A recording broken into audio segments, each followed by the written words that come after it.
Chapter 238. AF1 wasn't hard to find, but it was hard to enter. Scyllin had come to the preparatory campus. With their current identities, they wouldn't be able to enter the official campus.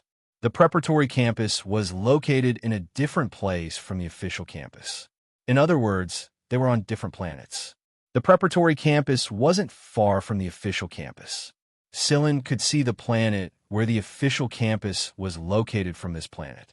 The official campus of AF1 was located on a huge planet. There were 3 schools on the planet: AF1, AF2, and AF3. There were a few satellite planets around the planet. AF1's preparatory campus was located on one of these satellite planets. Of course, the central planet could be seen with a naked eye from the satellite planet. There were not many complicated tests required to enroll into AF3. However, AF1 and AF2 were different. AF1 was usually the leader of AF1, and the test would be held at the preparatory campus of AF1. The instructors from AF1 and AF2 would conduct a selection process together. After that, they would allocate the students based on the results of the selection process to determine who would be eliminated, who would be assigned to AF1, AF2, or AF3.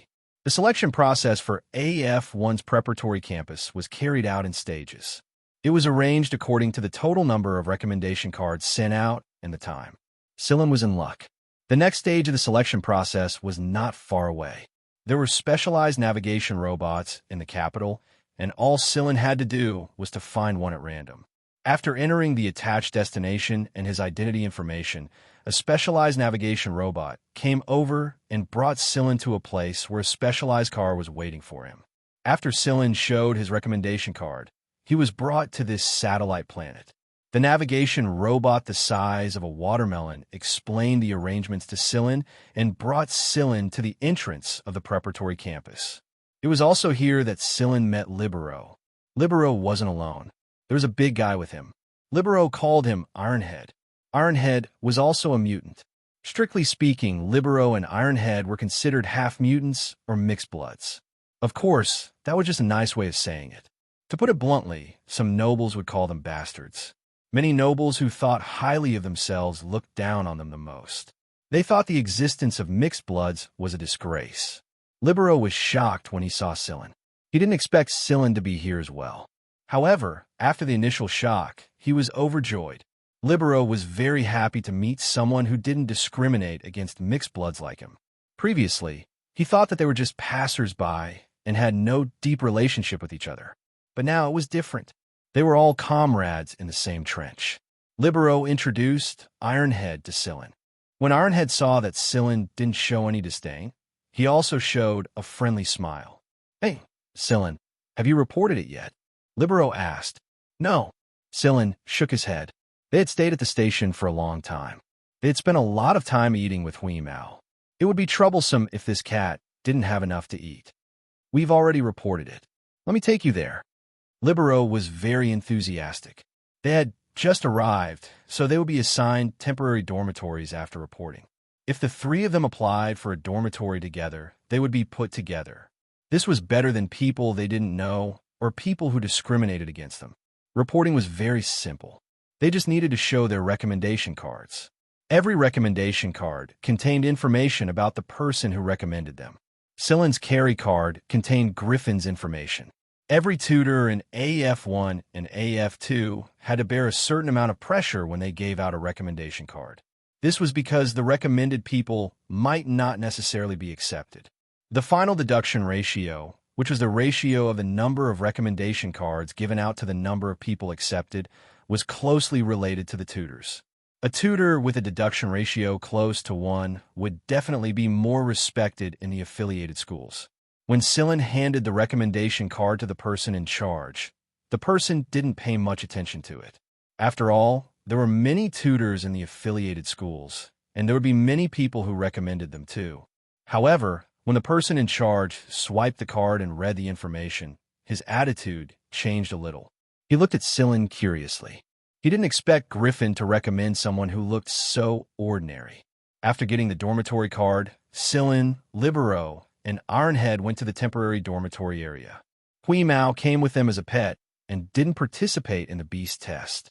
This was because he didn't have a recommendation. Even if he did, Hui Mao wouldn't participate in the test. The temporary dormitory was similar to the dormitory that Silin saw in Baron Bader. However, it was a 5-person dormitory. Everyone had their own bedroom, but they shared the training room and living room.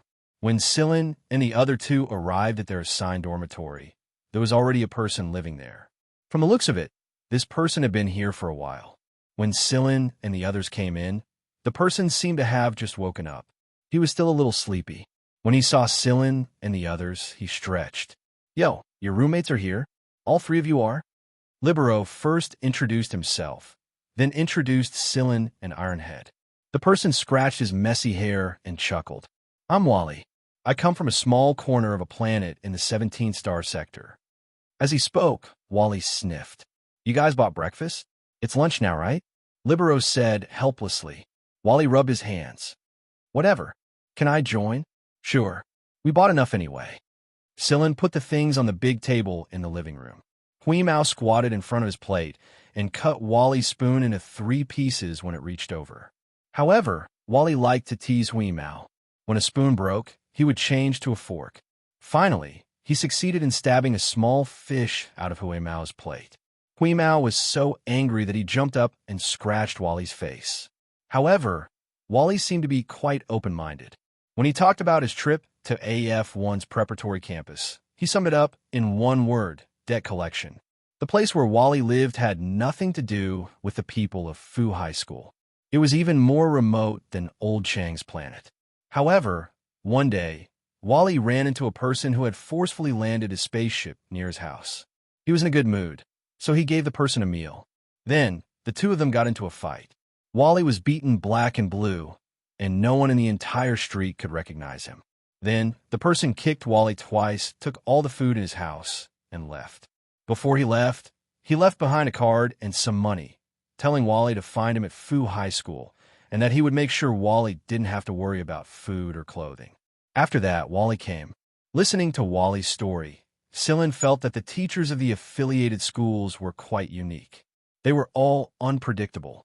Wally was not a mixed blood like Libero and Ironhead.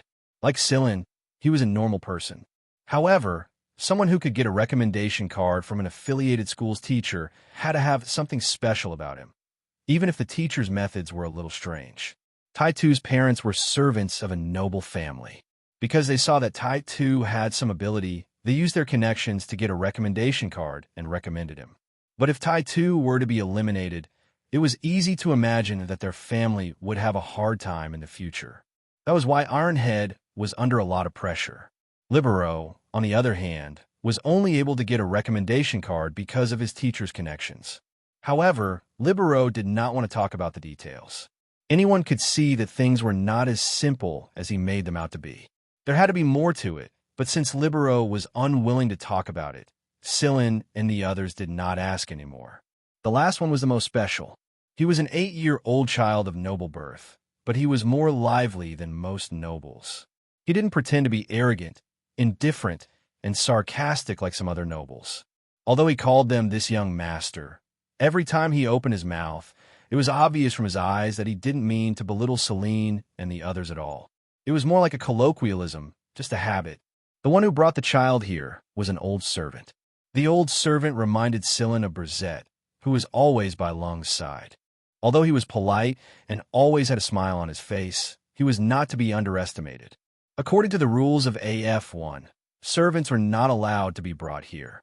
Therefore, the old servant only brought the child here and placed a lot of things in the room. The storage cabinets in the living room and the kitchen were filled with things. The old servant said that these were greeting gifts for everyone.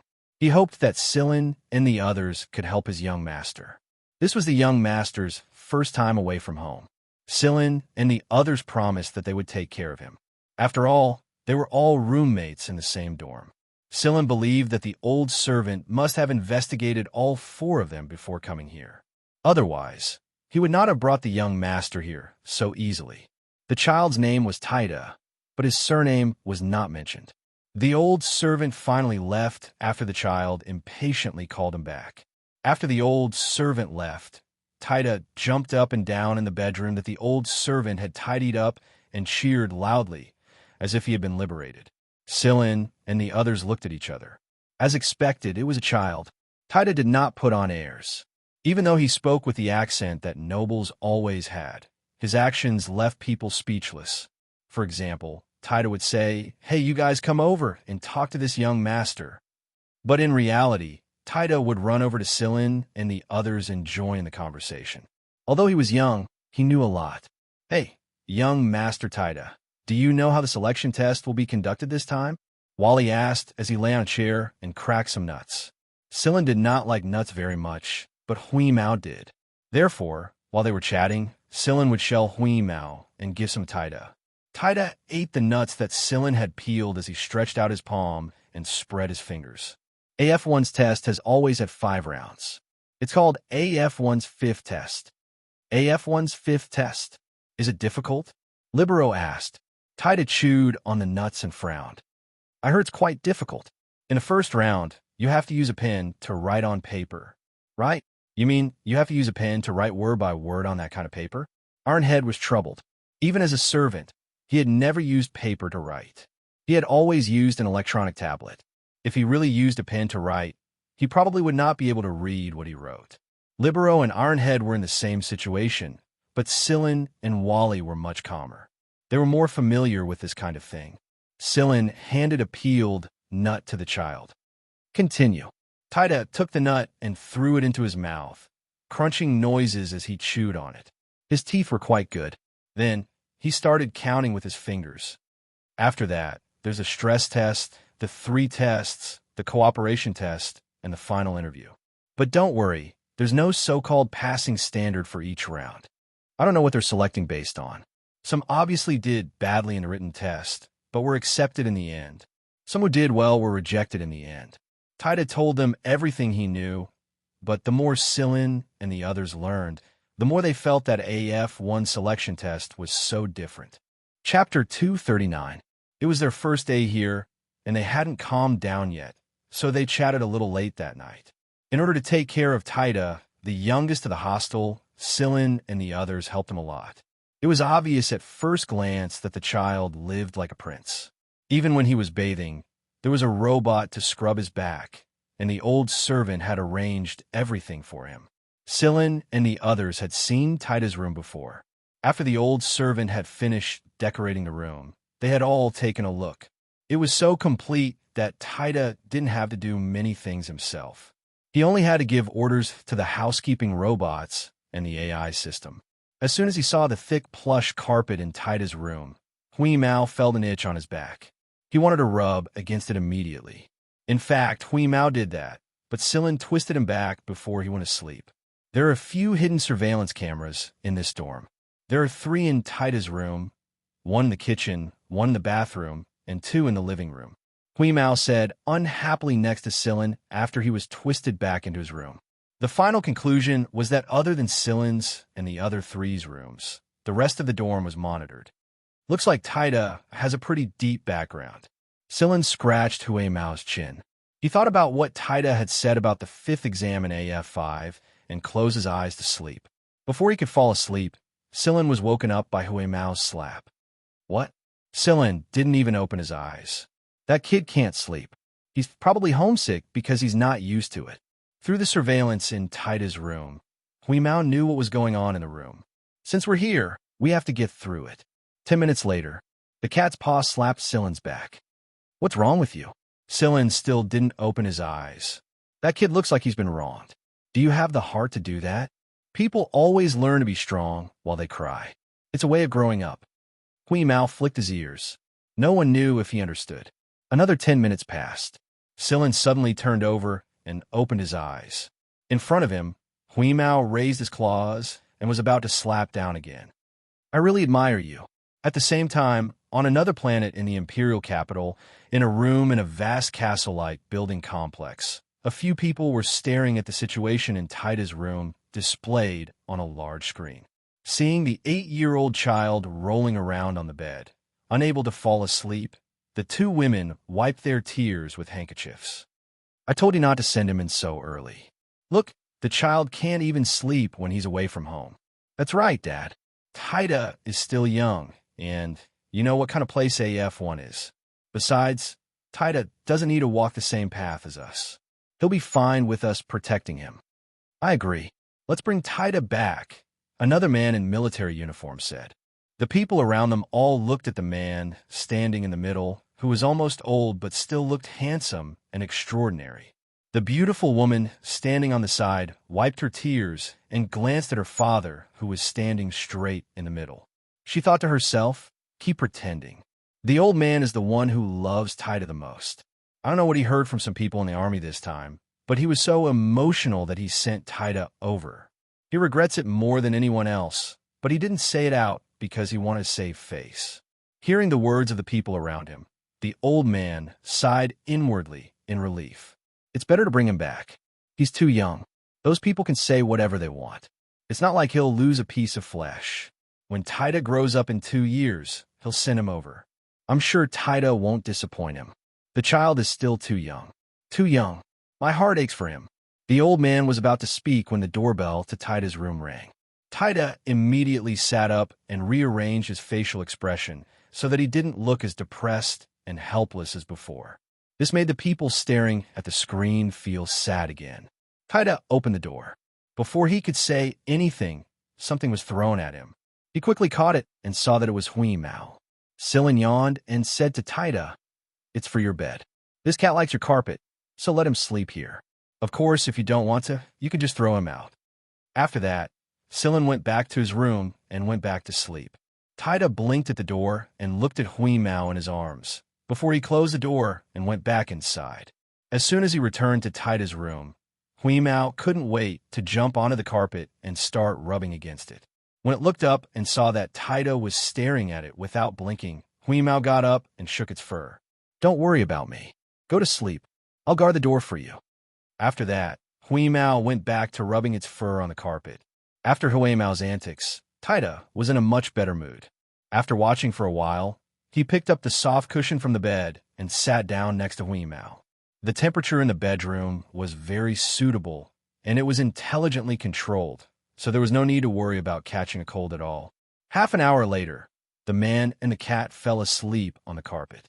The people in front of the big screen didn't say anything for a long time. In the end, the old man didn't take Taida back. He wanted to see Taida's test results first. The test of AF1 finally arrived under the anticipation of more than 1,000 people. All of them had recommendation cards, but they received them at different times. When a number of people reached the required number, AF1 would start the countdown for the test. The first of the 5 tests of AF1 was the written test that Taida had mentioned. In the previous stage, the written test only had 1 test paper, and the time limit was 3 hours. There weren't many questions, but they were very difficult. But this time was obviously different. The written test this time was 10 hours long. There were no breaks in the middle, and people had to bring their own food. So, apart from going to the toilet, the rest of the time was spent in the examination room. None of the candidates knew where their seats would be. Everyone gathered in the venue and sat down casually. Then, a barrier rose around the chairs to cover everyone, and they were moved to the examination room. Inside the examination room, you could only see the white light barrier around you. You couldn't see what was on the other side of the barrier. However, people standing outside the examination room could see everything clearly.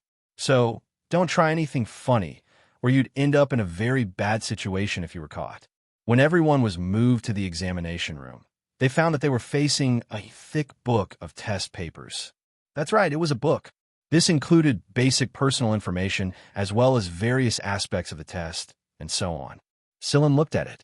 The front was all basic information, including personal hobbies, what books you read, what information you read, what news you followed online, living habits, and so on.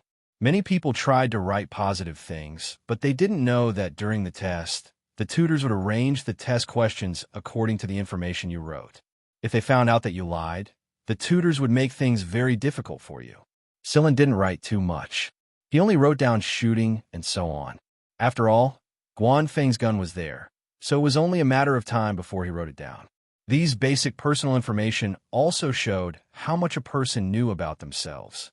It was also possible to tell whether a person was arrogant or had low self-esteem from the information they filled in. However, Celine didn't know what the written test standards were. Tida had said that some people were admitted even though they couldn't write. However, when Celine wrote the first word, Celine understood a little why there was a book of test papers. A person's handwriting would reflect some of that person's circumstances. A person's handwriting was like a person's. Their handwriting would become vigorous and steady as they grew older or more experienced. It was different at different times. If a person was in a good mood, their handwriting would be neat and tidy. If a person was in a bad mood, their handwriting would be crooked and crooked. The pressure of writing, the structure of the strokes, the size of the word, and even the level of the stroke could reflect a lot of things. For example, a person's habitual strength, self-awareness, the coordination between thinking and behavior, and so on. The speed of writing was also related to a person's comprehension. The layout of the words could also reflect the writer's attitude towards the outside world. Of course, there was also the issue of mentality. If a person's mentality changed, their handwriting would change along with it. There were definitely a lot of people whose handwriting became more and more sloppy as they went on. But there were also people whose handwriting didn't change much from beginning to end. That was the difference. After Celine was done filling in the basic information, he flipped to the opening questions. This was Celine's habit. Back at Seven Lights, he would select all the questions and go through them once before he started working on them, even if he didn't need to write with a pen. The first question, noun explanation. It was a familiar question, but Celine couldn't help but feel lost as he stared at 5 whole pages of noun explanation. 99% of the questions were unfamiliar terms, and Celine hadn't heard of them since he came to the Mist Bodhisattva Empire. He continued to flip to the back. Questions and answers, calculations, discussions. I'm sorry, but there were no multiple choice questions or true or false questions here. If you don't know, then you don't know. It wasn't like you could make a blind guess. Just as Tida had said, the questions covered a wide range of topics, ranging from a formation of the universe, quantum mechanics, evolutionary history, molecular formula, human reproduction, positive and abnormal physiological indicators, and ancient questions like which came first, the chicken or the egg. When he flipped to the 5th last question on the 3rd to last page, Celine raised an eyebrow. There was only a short, inconspicuous line of words there. Choose 30 of the questions above. No bonus points for writing more than that. Most of the time, such words would appear at the beginning of a test paper or at the end of a test paper. But it was very novel, and it was the 5th last question on the 3rd to last page of this test paper. It wasn't easy to notice at all. There was no telling how many people would be shocked by this sentence in the end. Celine shook his head and continued to look at the questions at the back. The questions at the back were pretty much the same, except for the last one. After confirming that there were no other hidden meanings, Celine began to write. 2 hours later, Celine finished the first 30 questions and the questions at the back. All that was left was the last question. The last question's title was this: if you feel that the above questions aren't enough to showcase your characteristics or abilities, please feel free to answer them here. After thinking about it, Celine drew a cat in the answer area of this question on a whim. It was a chubby cat with a fish biscuit in its mouth. After answering the question, Celine was not in a hurry to hand in his test paper. After checking it once, he laid on the table and began to catch up on his sleep. He felt that the later tests of AF1 would be very exhausting, so he needed to accumulate energy in advance. There were some instructors from AF1 and AF2 walking around the examination room. They could clearly see the petty tricks of the examinees. Some gave warnings, some had their marks deducted, but none of them were disqualified on the spot. There were also a few examinees like Celine who finished their papers early. They either handed in their papers early or slept on the table like Celine, so Celine did not stand out among them. However, the examinees who finished their questions within 3 hours were recorded by the chief examiner. Celine was woken up by the bell that rang the end of the test. After leaving the examination room, he met up with Libero and the others at the agreed place. Judging from Libero and Ironhead's expressions, they probably did not see the sentence on the 3rd last page. Now, the two of them were still depressed. Wally was still as carefree as ever. Although Tida did not see the sentence, He was in a good mood. If he passed the test, so be it. After all, he did not feel too much pressure. The examinees who finished the first round of the written test did not have much time to rest. The space plane sent them to another place for the next round of tests. The stress test was to check the examinees' physical reactions to stress, such as recovery ability, immune tolerance, and physiological reactions under conditions such as low oxygen and low pressure. The examinees' physical limits and physiological defects were also checked. The results of the test were divided into 5 grades from highest to lowest: S, A, B, C, and D. However, the examinees did not know the final results of the test. Under such stress, mutants would reveal another side of themselves, revealing the other half of their bloodline. However, this information was kept confidential. The examinees did not know about anyone other than the instructors in charge. Scylla underwent a basic drug allergy test, wound healing test, low oxygen and low pressure test, and a series of other tests. After Scylla left, the examiner wrote an S on Scylla's final grade. What happened next was just as Scylla had predicted. The examinees were not given much time to rest at all.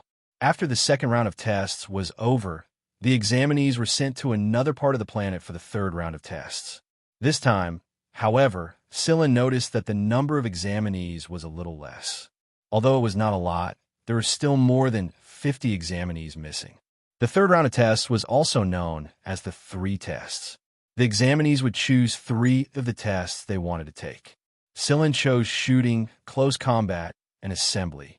The reason why he chose these 3 wasn't because Scylla was the most confident in them, but because everyone else knew about them.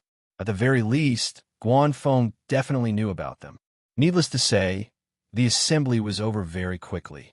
The examiners in charge of assembly had even studied the parts Scylla had assembled and written a very long comment on Scylla's test results.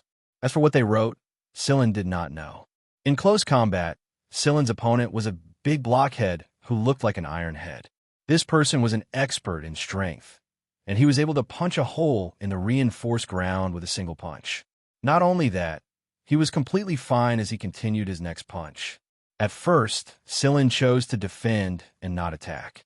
It was only after he had a general understanding of the big guy's strength and allowed him to display enough of his abilities that he ended the battle in one blow. The last test was shooting.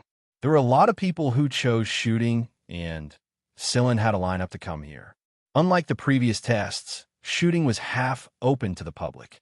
The examinees who chose to shoot could see everyone else's performance in the shooting field. There were a lot of excellent shooters, and every examinee displayed their best skills.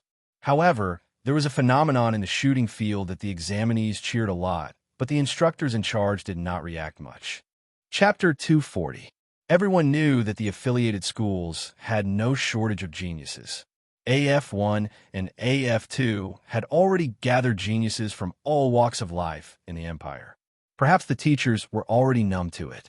After all, there were too many geniuses here, and it was tiring to judge them. The shooting test field was circular, and within the circular area were 8 small fields.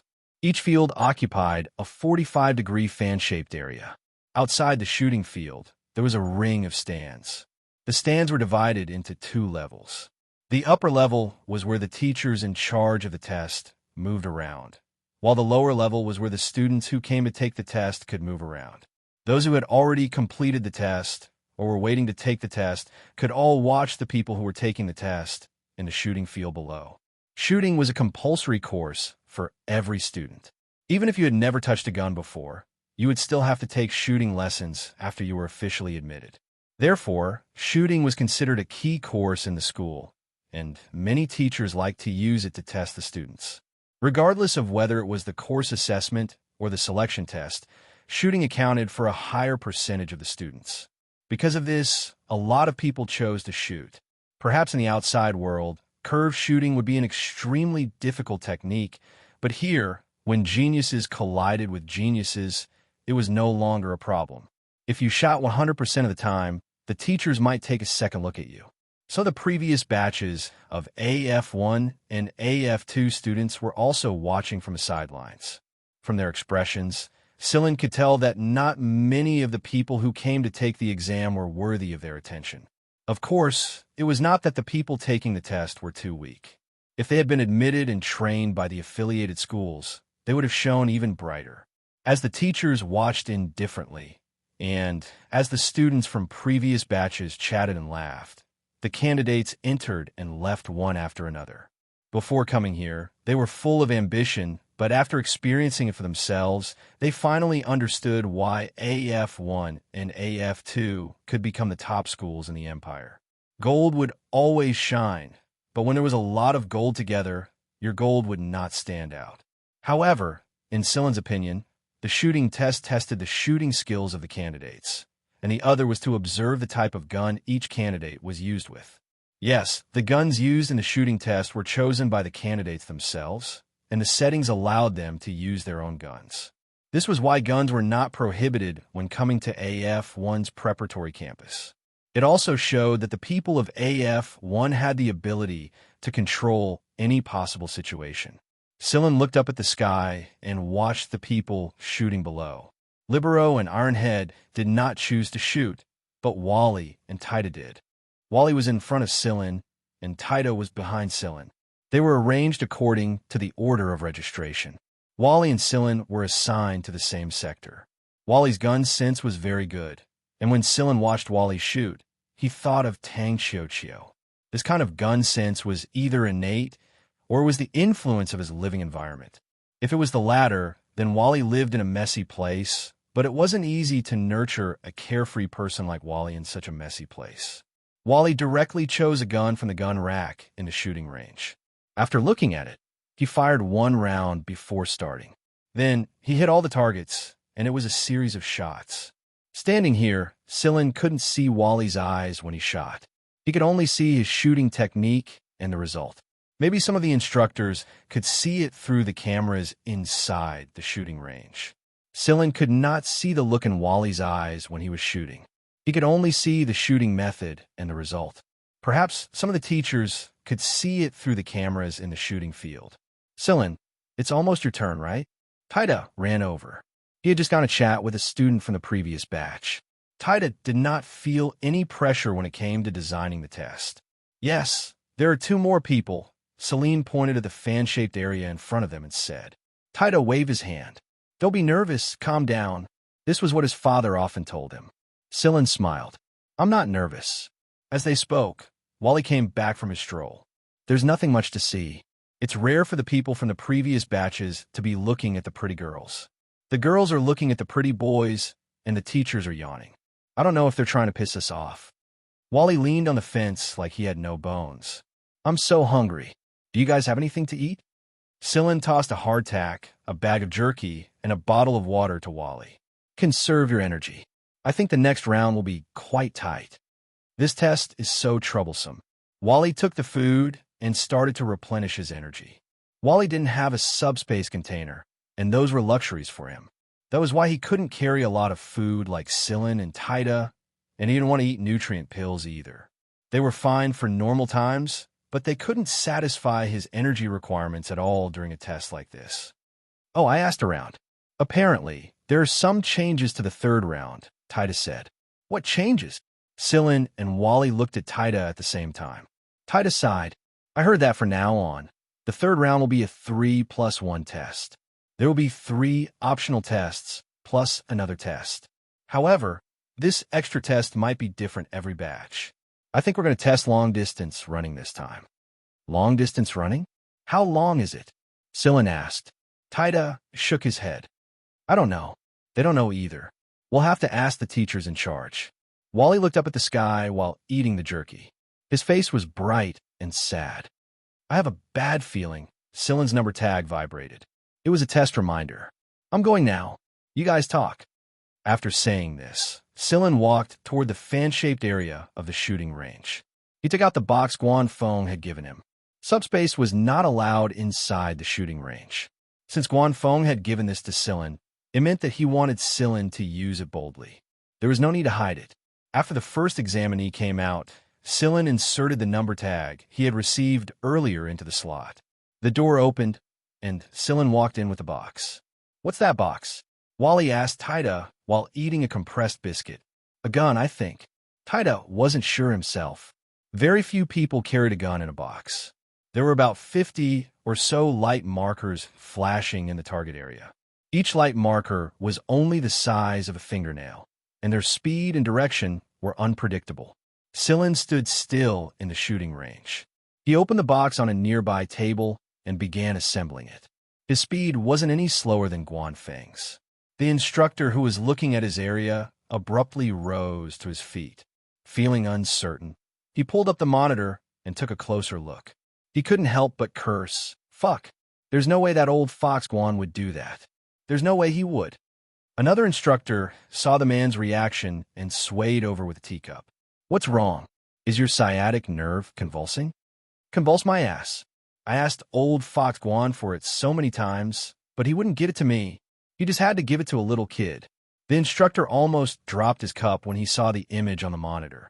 I can't believe he gave it away so quickly.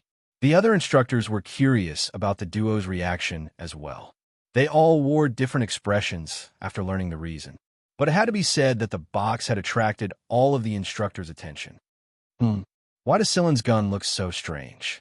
Wally mumbled while stuffing his mouth. A purgatory thunder snake. That's a purgatory thunder snake. The pattern on the lid is the symbol of a purgatory thunder snake, and it's a K-type gun. It's a K-type. Tida yelled excitedly as he stared at Sillin's situation without blinking. Tida had only seen the B-type and E-type purgatory thunder snakes. He had never seen a K-type before. His father said that there were no more than 5 people in the entire empire who used a K-type gun. AF-1 had always wanted to train people to use a K-type gun, but very few of them passed. According to his father, the old fox Guan was very difficult to deal with. Even those who thought they could use a K-type gun were rejected by the old fox Guan. Tida's yell attracted a lot of attention. Some of the people who were talking also looked over. Even those who didn't know about the purgatory thunder snake saw Tida's reaction. Combined with the gazes of the instructors on the second floor, they also began to pay attention to Sillin's situation. The reactions of this year's candidates were obviously not as big as those of the previous years. When they found out that Sillin was using a purgatory thunder snake K-type gun, they all looked like they had seen a ghost. Then they all stared at Sillin's shooting range. After Sillin finished assembling the gun, the system would give a 10-second explanation, telling the candidates how much time they had to shoot and other nonsense. However, the purpose of this nonsense was actually to let the candidates adjust themselves to their best state within these 10 seconds. That was because the moment the candidates entered the shooting range, the candidates' various physiological parameters had already begun to be tested. Their heart rate, pulse, blood pressure, and other data had begun to be traced.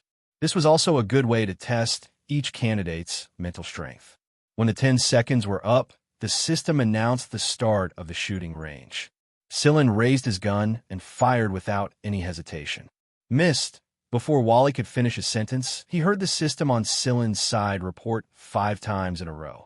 Target hit. And then, there was no then. Sillin put the gun away, dismantled and reassembled it, and left. The shooting range was silent. Only the sounds of the other fan-shaped systems could be heard. Combined with that, the entire place was in an uproar. The biscuit crumbs in Wally's mouth sprayed out. He almost choked to death and only recovered after gulping down a few mouthfuls of water. Five shots. Wally stretched out his palm towards Tida and spread his fingers, as if to confirm the number. Yes, 5 shots. Tida's eyes lit up. This was the K-gun, the highest level of the purgatory thunder snake, the K-gun. His father had always hoped to poach someone who used a K-gun, but the old fox at the gate never let them go. Tida had often heard his father complain, but after seeing Sillin shooting today, Tida finally understood why his father had always been so insistent on poaching someone who used a K-gun. Although his abilities were limited and he couldn't really understand it, 5 shots and 50 hits was enough. The instructor in charge of Sillin's fan-shaped area looked at the physiological parameters of a shooter drawn by the system. After a while, he sighed. Another one. Another person who shot like he was eating, with no fluctuations in his parameters. Before Sillin, Wally had also been like this. Sillin. Taida walked over and looked at Scylla eagerly. Can I touch K? K was Taida's nickname for the Purgatory Thunder Snake K-gun. He always called it that in private. It depends on your performance. If you do well on the test later, I'll agree. It's a deal. It's a deal. Okay, just you wait. With that, Taida ran towards the shooting range. It was almost his turn, but he wasn't in the fan-shaped area. He was on the other side. Wally looked at Scylla with a strange expression. Hey, what snake is that? How did you shoot it? I want to see it too. I'll show you when we get back. Gee, thanks. Wally chewed on his biscuit and continued watching the test, but his mind was already wandering. Taida wasn't old, but his marksmanship wasn't bad. He didn't have any fancy techniques, curved shots, or multiple shots, but every shot hit the center of the light, and he was very decisive. After the test, Taida ran back impatiently. How was it? Not bad, right? Not bad. I'll show you when we get back after the test. Now, hurry up and rest. The shooting is almost over, and the additional test is about to be revealed, Scylla said. Just as Scylla said, after the shooting was over, the other tests were also over. The students were sent to a gathering point. At the gathering point, Scylla's group met up with Libero and Ironhead. Looking at their expressions, it was obvious that they'd done well.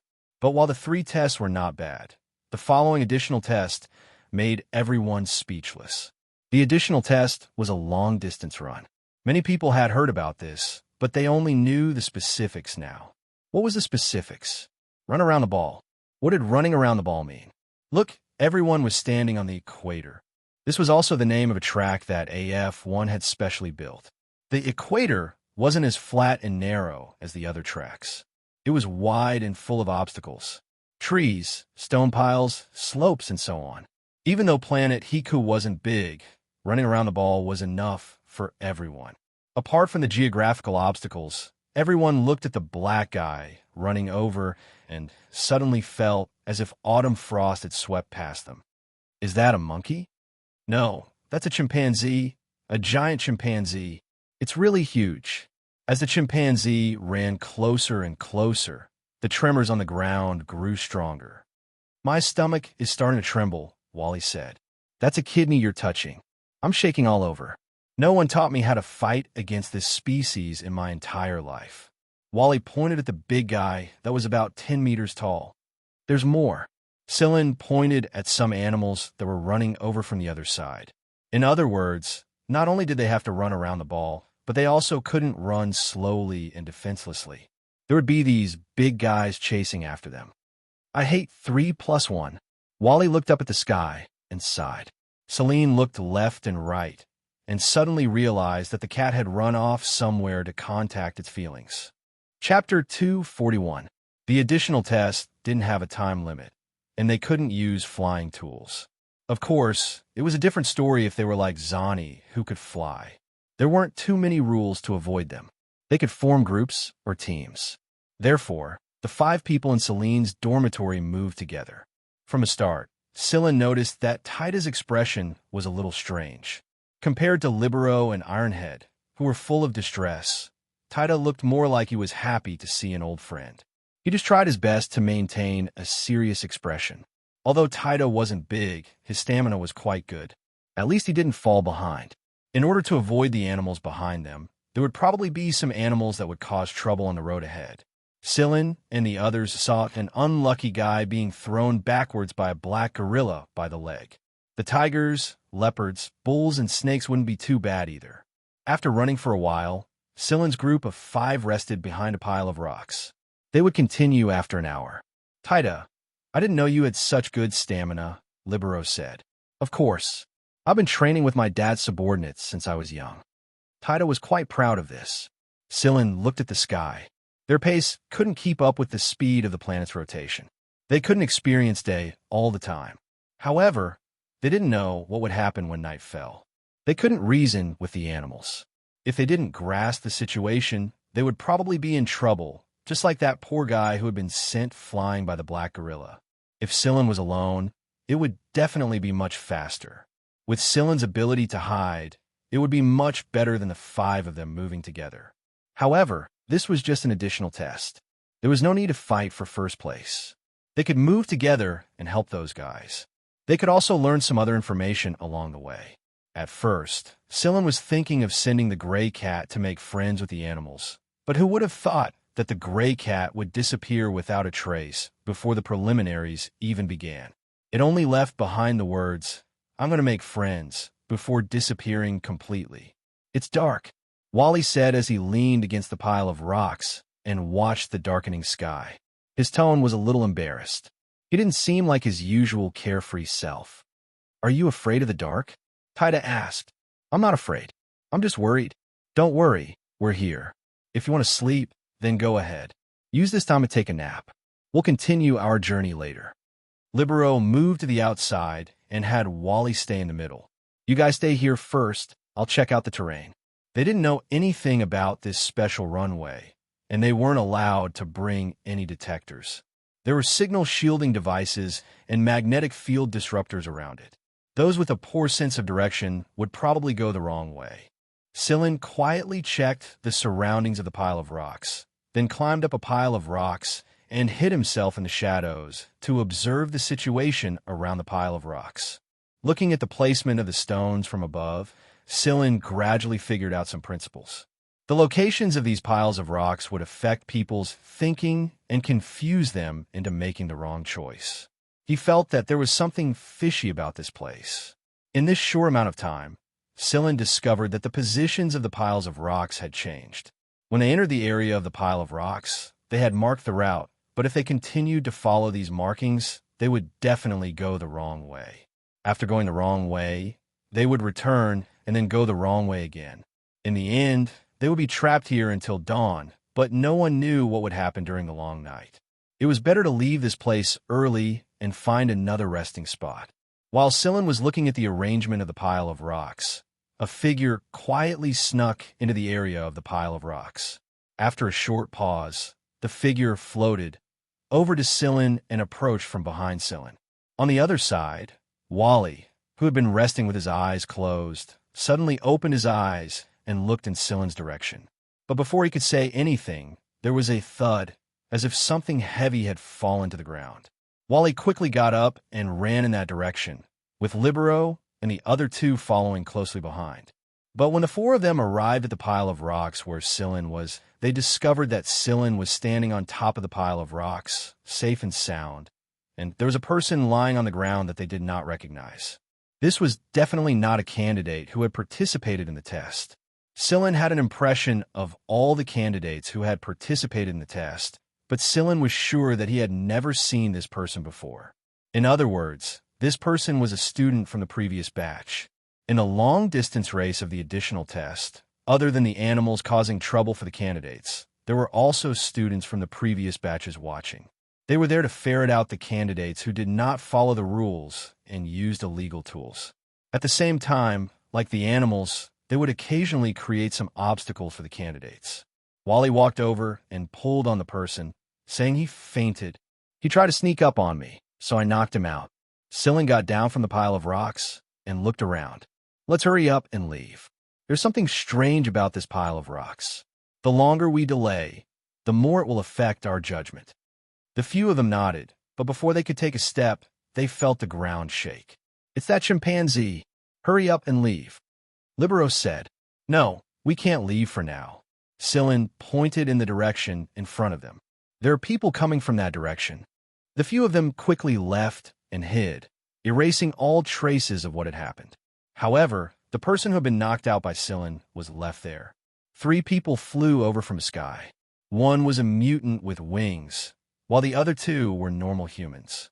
However, they were wearing flight suits and had miniature propellers on their feet.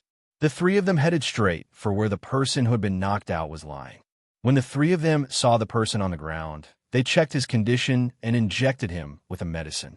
The person quickly woke up. Seeing that his companion had finally woken up, one of them laughed gloatingly. "Careless, huh? Let me tell you, be careful.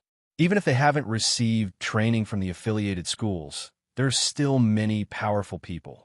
The person who had woken up sat up and rubbed his neck. He cursed. "F***CK, that kid moved too fast. I miscalculated. They should still be in this pile of rocks. It won't be easy to find them in there." The instruments are all jammed, and we can't detect them. We'll have to find them ourselves. No, we just need to trap them here. An hour is enough. By then, the children will probably be confused by the rocks. The few of them jumped onto the pile of rocks and stood on top of it, chatting while paying attention to their surroundings. As they were talking, the chimpanzee was getting closer. "Hey, King Kong, I heard you threw a poor kid away. Did you break his leg or his arm?" One of them joked. The chimpanzee bared his teeth and walked over, pounding his chest and roaring. He raised his chin and ignored the four of them, continuing to walk forward. "Hey, this guy is getting more and more arrogant." But then again, King Kong doesn't seem to have lost his way here. There's a phrase in this world called the intuition of a beast. The quartet on top of the pile of rocks were conversing in a relaxed manner, but Libero and the others who were hiding in the shadows were feeling bitter inside. Scylla observed for a moment and discovered that the chimpanzee was walking past them, but the quartet was still around, and it wasn't a good idea to switch places right now. They would be discovered if they weren't careful. Libero and Ironhead both had bitter expressions. Wally's eyes were lowered, and it was hard to tell what he was feeling. However, he was on high alert. Scylla glanced at Taita, and the little guy was grinning at the chimpanzee. Seeing Scylla looking at him, Taita raised his head and made a shoot gesture at Scylla, then continued to look in King Kong's direction. The chimpanzee was getting closer and closer. Libero's palms were sweating. If they were exposed, they wouldn't just have to face this black guy, but also the four past students. He really wanted to remind Taita not to look in that direction. But before he could touch Taita, he was so shocked by Taita's action that his hair almost stood on end. Taita looked around and made sure that the four past students couldn't see him from this angle. Then, when the chimpanzee walked over, he stuck his head out and put a finger in front of his mouth. Scylla and the others, Libero, Ironhead, and Wally stiffened. Then, their muscles tightened, and they were ready to rush out at any time. The next moment, they saw Scylla and Taita both jump toward the chimpanzee. The four of them who were chatting on top of a pile of rocks looked in the direction of the chimpanzee, frowned, and thought for a moment. Then, he shook his head and continued the conversation with his companions. The chimpanzee walked further and further away until it left the area of rocks. "Hey, is this considered going through the back door?" Libero asked in a low voice.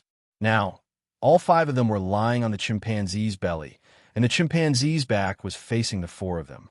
Perhaps the four of them didn't expect this to happen. Yeah. Wally looked at the tuft of fur in his hand. It was really tough. He really wished he could take a tuft of it back as a souvenir. The chimpanzee only stopped when it could no longer see the area of rocks. "Thank you, King Kong." Taita landed on the ground and patted the chimpanzee's arm. "Hee, you're welcome." A crisp baby voice rang out. "Let me introduce you guys. This is King Kong. We've known each other since we were young. Every year, he comes to my house to play." Taita introduced. Now, Libero and the others finally understood why Taita wasn't worried at all, and Scylla didn't react at all. It turned out that he was Taita's old friend. It wasn't surprising that many beasts in the affiliated schools knew how to talk. But why did he have a baby voice? "Taita, he's still a child." "No, is he still in his infancy?" Wally looked at the big guy curiously. "Yes, King Kong is still a child." Taita nodded.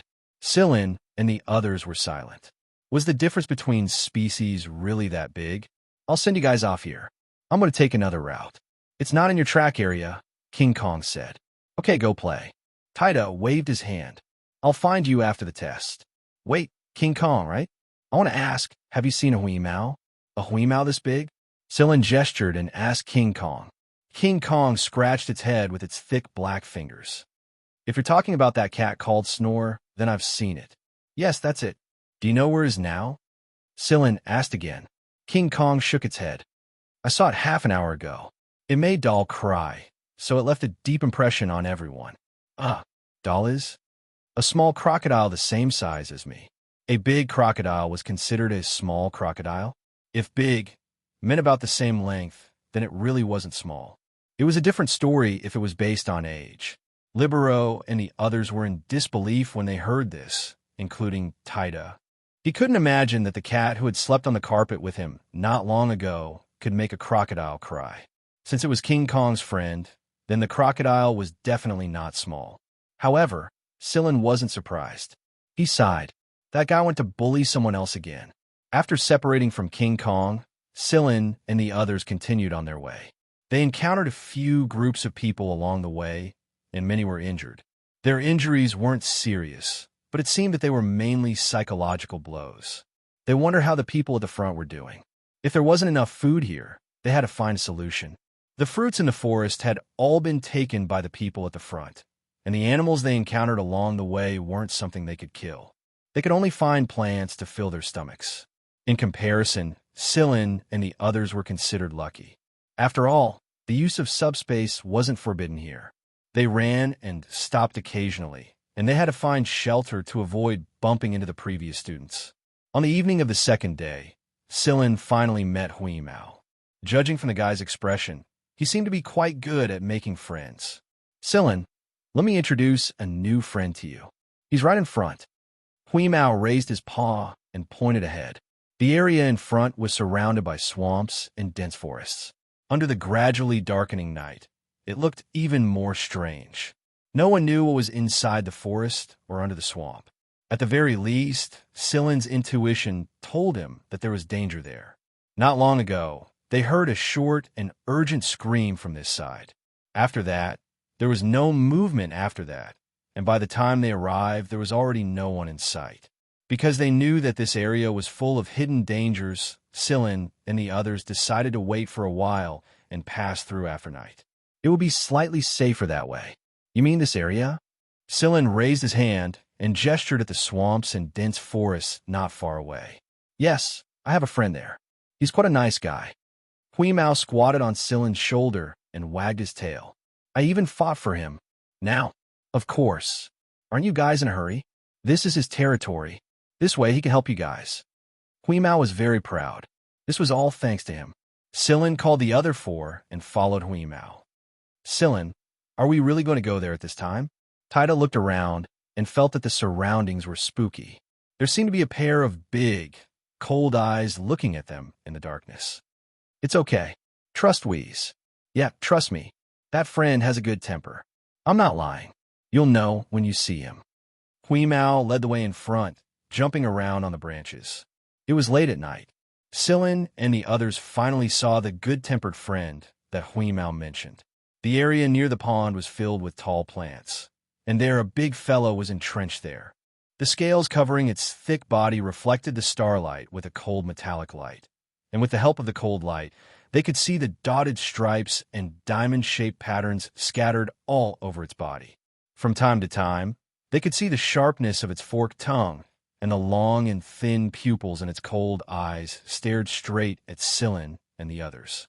A creepy feeling that was colder than the night hit them. Chapter 242. Libero and the others stood there, looking at the giant snake that could easily swallow the four of them. If it weren't for Sillin saying that he believed in the cat, they would have long since fled. However, even if they took action now, the chances of success weren't high. They definitely wouldn't be able to defeat such a giant snake. At the very least, it was impossible for all five of them to retreat. Was this the good-tempered friend that the cat had mentioned? After seeing the snake's eyes, Wally wouldn't believe that this fellow had a good temper, even if he was beaten to death. Snakes didn't have eyelids, so they couldn't blink. Thus, the current situation was that this giant snake was staring at them with eyes that seemed cold and cruel. It was as if a bucket of ice had been splashed on their faces, sending chills down their spines. Although this giant snake's eyes were cold, Sillin could see that its attitude towards Hui Mao wasn't bad. Its eyes weren't as cold as when it looked at them. The gray cat wagged its tail and ran over happily. It jumped onto the snake's thick body and stood on its slightly raised head. Then it patted the snake's head with its paw and said, "Look, this is Bonner the giant snake, my new friend." "It's Cinta," Bona added. Its voice sounded a little hoarse. It was natural, and every line of its voice had a natural sense of coldness. It was not like King Kong's childlike voice. However, if one were to ignore this point, based on this sentence alone, the giant snake really wanted to express friendliness. It's the same meaning. After Hui Mao finished introducing Bona, he continued to introduce Silin and the others. Hello. Silin stepped forward to greet him. The closer he got to Bona, the colder he felt. Because of Hui Mao, the giant snake had agreed to bring them out of the swamp. After all, it would take a lot of effort for them to safely leave the swamp. Moreover, there were many other traps in the swamp and jungle. Only an idiot wouldn't take advantage of such an opportunity. Thus, under the faint starlight, a snake with 5 people and a cat on its back left the swamp and jungle. The snake's body was very cold, and its scales felt a little metallic to the touch. Wally couldn't help but touch it a few times, but after being whipped by the snake's tail, he became much more obedient. I've never been so close to such a big fellow before, Libero said with a sigh. Me too. There was excitement in Taida's eyes. He had sat on King Kong's shoulder before, but King Kong was King Kong, and Serpent was Serpent. One belonged to the class of mammals, and the other belonged to the class of reptiles. They were different species, and the feeling they gave off was also very different. When Silin's group swaggered through the swamp area on the back of the giant snake under the night sky, some other people hiding in the swamp area also noticed this unique combination. Originally, they were afraid of the big snake in this swamp forest area, so they had been very careful. When they found that the big snake was quickly coming towards them, some people sped up their pace and fled forward. As long as they got out of the swamp forest area, they would be fine. Some people felt that they might not be able to escape the big snake's pursuit, so they simply found a satisfactory place to hide in the surroundings. However, they found that the giant snake did not seem to see them.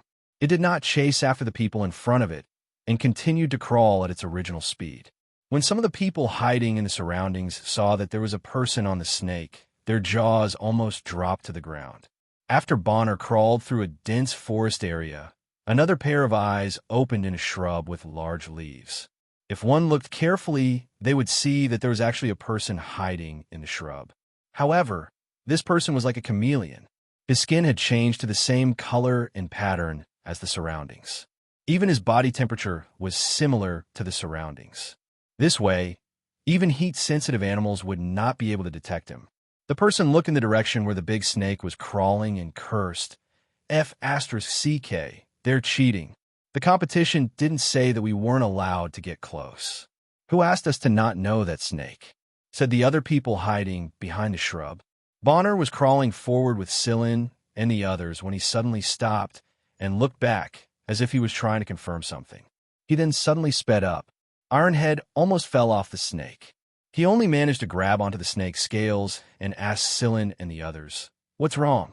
"Someone's coming," replied Silin. Hui Mao jumped onto the snake's head and patted Bonner. "What's going on?"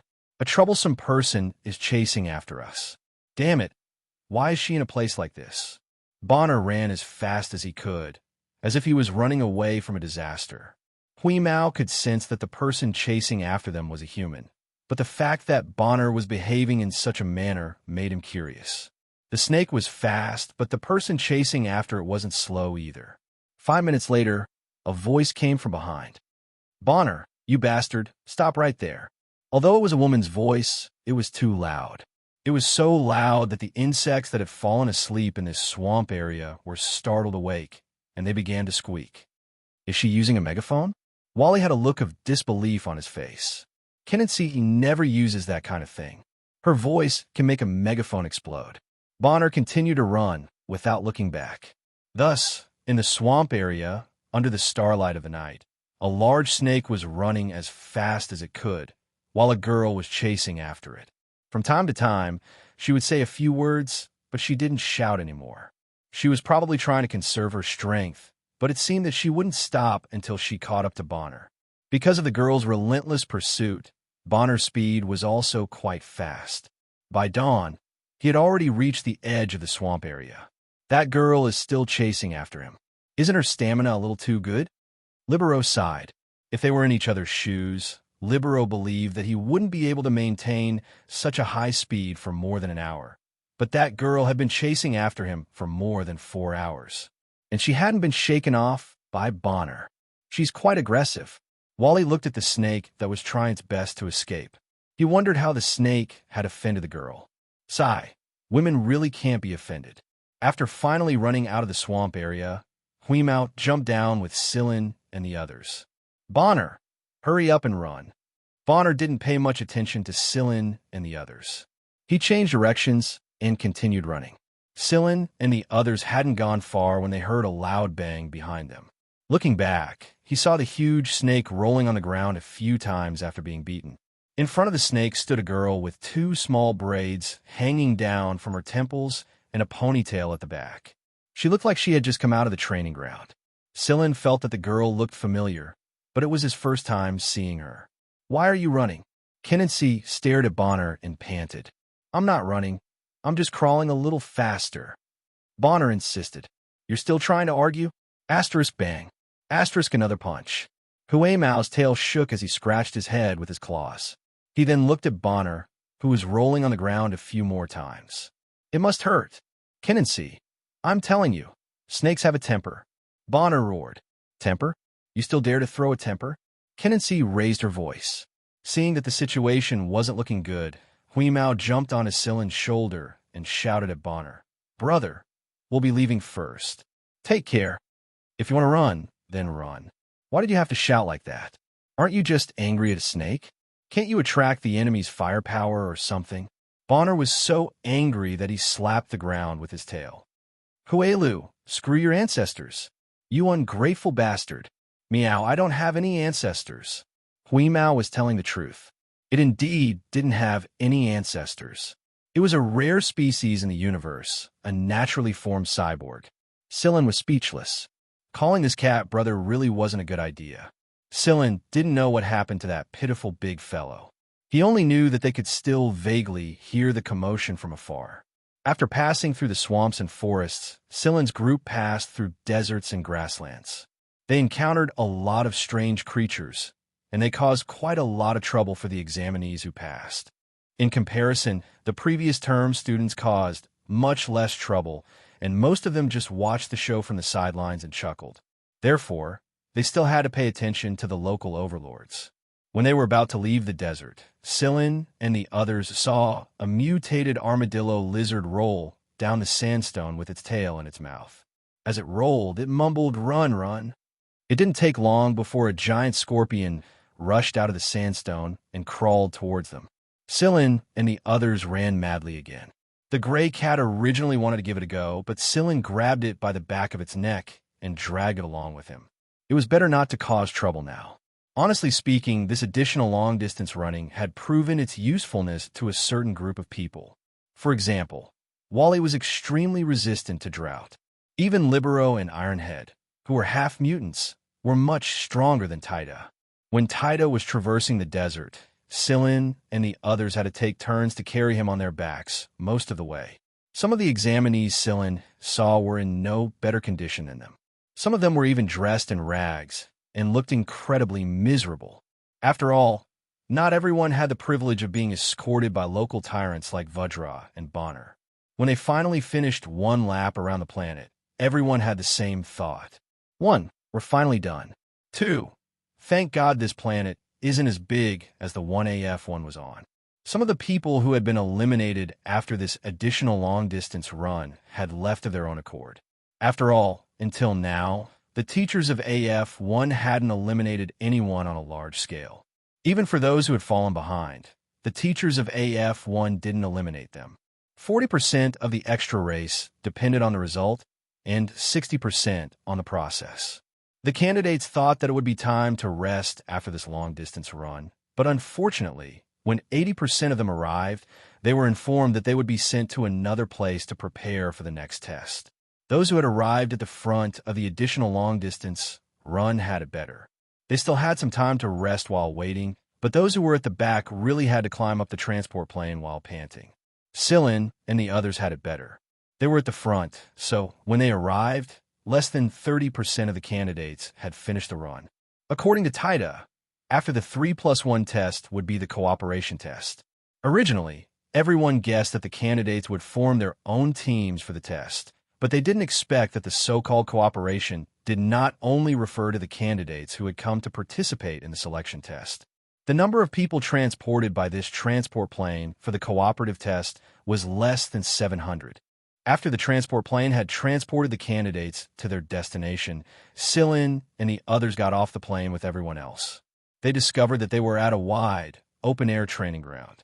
However, it was obvious that this wasn't a test venue, but a gathering place. Moreover, there were already a lot of people stretching their muscles. Before Sillin could discuss the cooperation test with Libero and the others, a voice came from the training ground. Sillin, it's really you. You're really my blood brother who doesn't share the same father and mother. What do you mean by blood brother who doesn't share the same father and mother? If your language teacher heard this, he would probably want to kill himself with a piece of tofu. The person shouting at the top of his voice was none other than the idiot Prince Bell. Jin Xingming also ran over from the side. Sillin had a bad feeling when he saw the cheeky smiles on their faces. Bell ran over excitedly and gave Sillin a big hug under everyone's varied gazes. Then, he slapped Sillin's shoulder hard and said, I was just talking about you, and you're already here. You're really my blood brother. Sillin, it's so good to see you again. I didn't think that you'd actually be in this batch of candidates. Jin Xingming was just as excited as he was. Another person ran over after Bell and Jin Xingming. According to Bell's words, Sillin guessed that this was Oligenuo of the Blizzard Windiska royal family who had been unlucky enough to be picked as the weakest pick and thrown into the army by his father. Well, what's going on? Sillin slapped Bell's hand away and asked. Bell chuckled and didn't answer. He looked at Hui Mao and said, Wheeze, I've missed you so much. Hui Mao ignored Bell and stood on Sillin's shoulder with a straight face. He muttered to himself, Why didn't you say anything even if I missed you? I didn't even get a fish biscuit. Wheeze, I'll treat you to an all-fish meal and freshly baked fish biscuits at AF3's restaurant after the test. Bell added. Hui Mao grinned. I'm so happy to see you guys.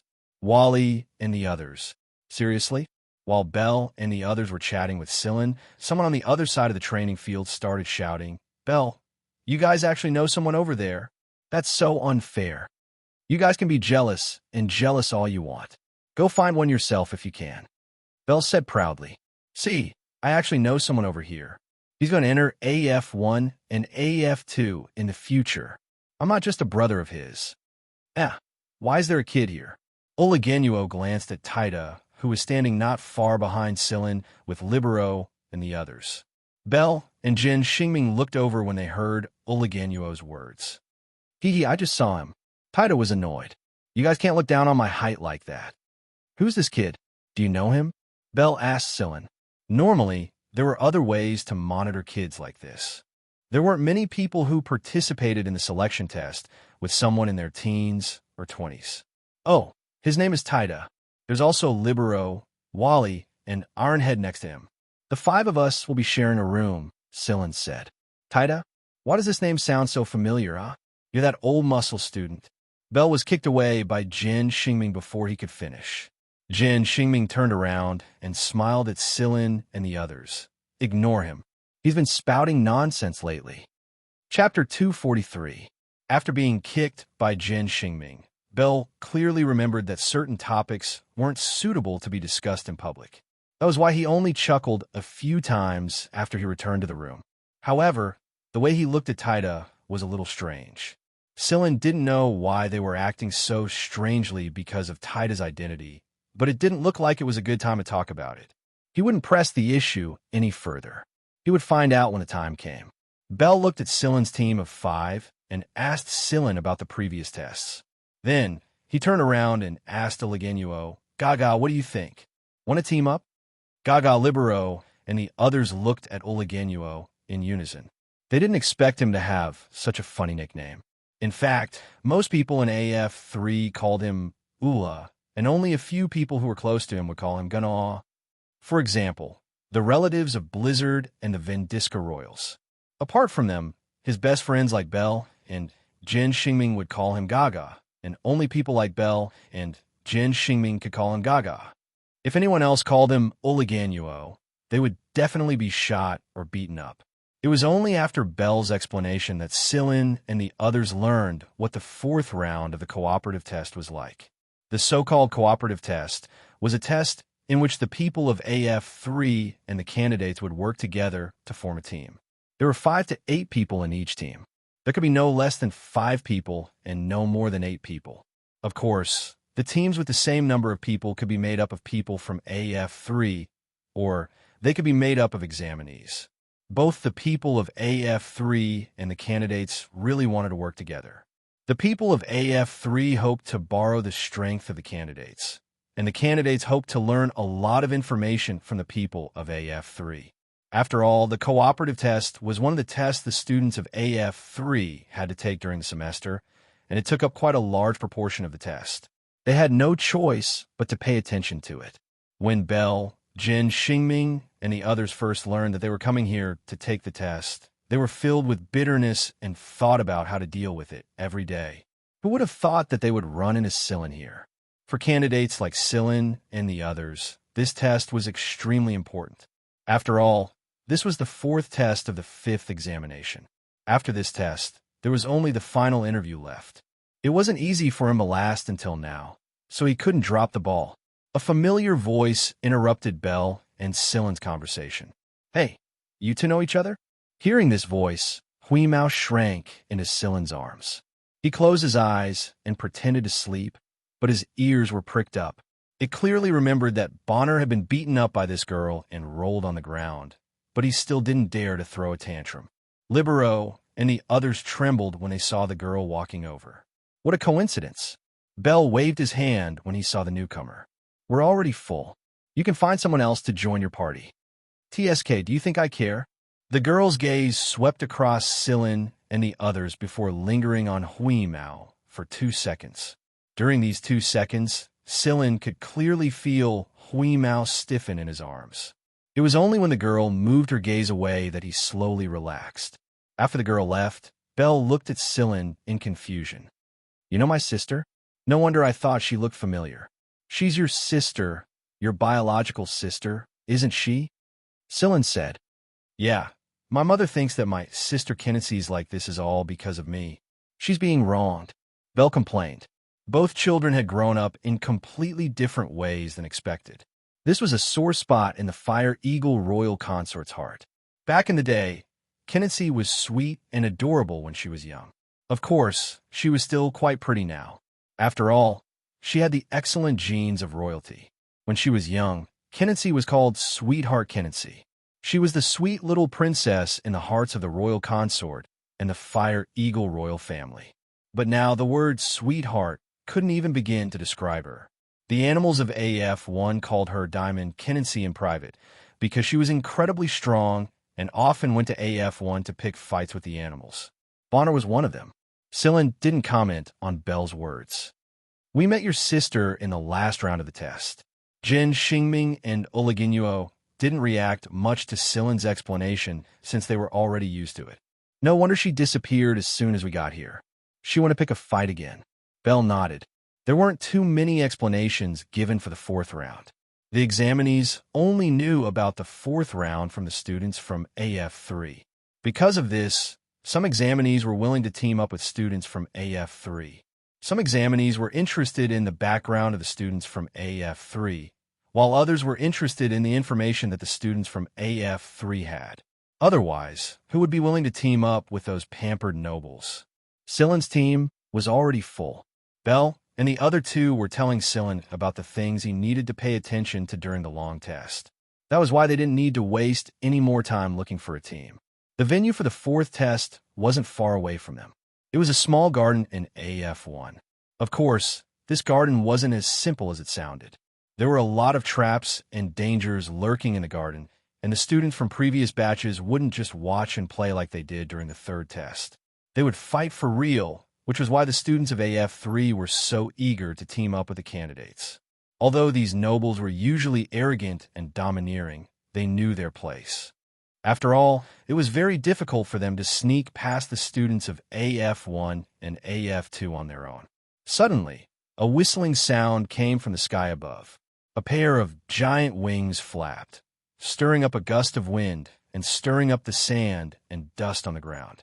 The man flew over everyone's heads and stood on the railing at the edge of the training ground, looking down at the candidates below. Half of his wings were tucked behind his back, giving him an intimidating appearance. Yo, there's a lot of people here. Hearing this voice, Huimao scurried over to Silen's shoulder and said softly, Yo, isn't this that guy? The person who appeared so coquettishly and stood on a high vantage point was Zani, whom Silen had met the other day. Zani looked at the candidates below and said, This time, I'll be one of your opponents. I hope you won't meet me, hee. After saying that, Zani looked at the candidates who were obviously different from the ones from AF3. After the previous test, the candidates definitely didn't look as neat and tidy as the students from AF3. Although I really want to call you junior brothers and sisters, the problem is I don't know if you have the right to call me senior brother in the end. There was no need to be sarcasm in this sentence. Only those who had been accepted would go back and call Zani senior brother. However, it was obvious that these people weren't the final lineup. After this, and the next interview, some people would be eliminated. After saying that, Zani didn't care about the candidate's anger and flapped his wings to leave the training ground. Zani left the training ground and flew towards the testing ground for the fourth test. When he got close to the testing ground, two people wearing flight suits flew over. They had seen Zani's situation at the training ground. What's wrong, Zani? It's been less than half a minute. Based on your personality, shouldn't you have at least 5 minutes of speech time? The person laughed. Based on their understanding of Zani, Zani should have fiercely looked down on the candidates at the training ground. However, in reality, Zani only said a few words and then left. Zani curled his lips. I saw a guy who wasn't easy to deal with. I didn't want to waste time there. Huh? There's someone you don't want to mess with? Who is it?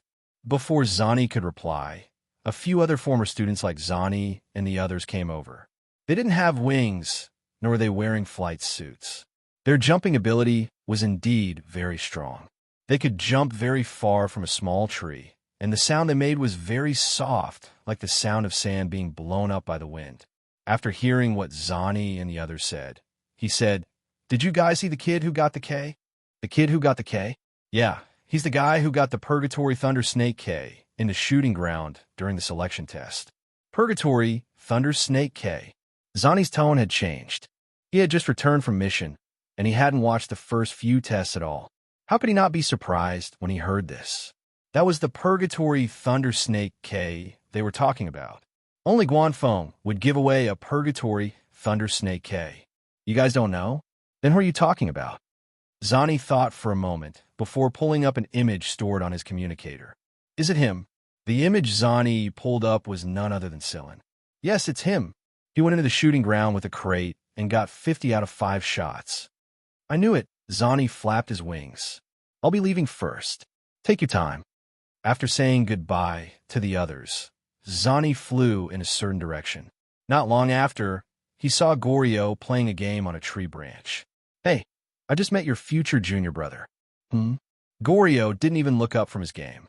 Your teacher gave the K to the guy who dodged 4 of your shots. Amen, I know. Goryo continued playing. You really don't know that you've fallen out of favor at all. Zani looked exasperated. Goryo snorted. You should tell that to the others. Teacher brought that kid here to deal a blow to people's confidence. Then are you going to meet them when they come in? Zani asked. No. Goryo answered straightforwardly. Then I'm not going either.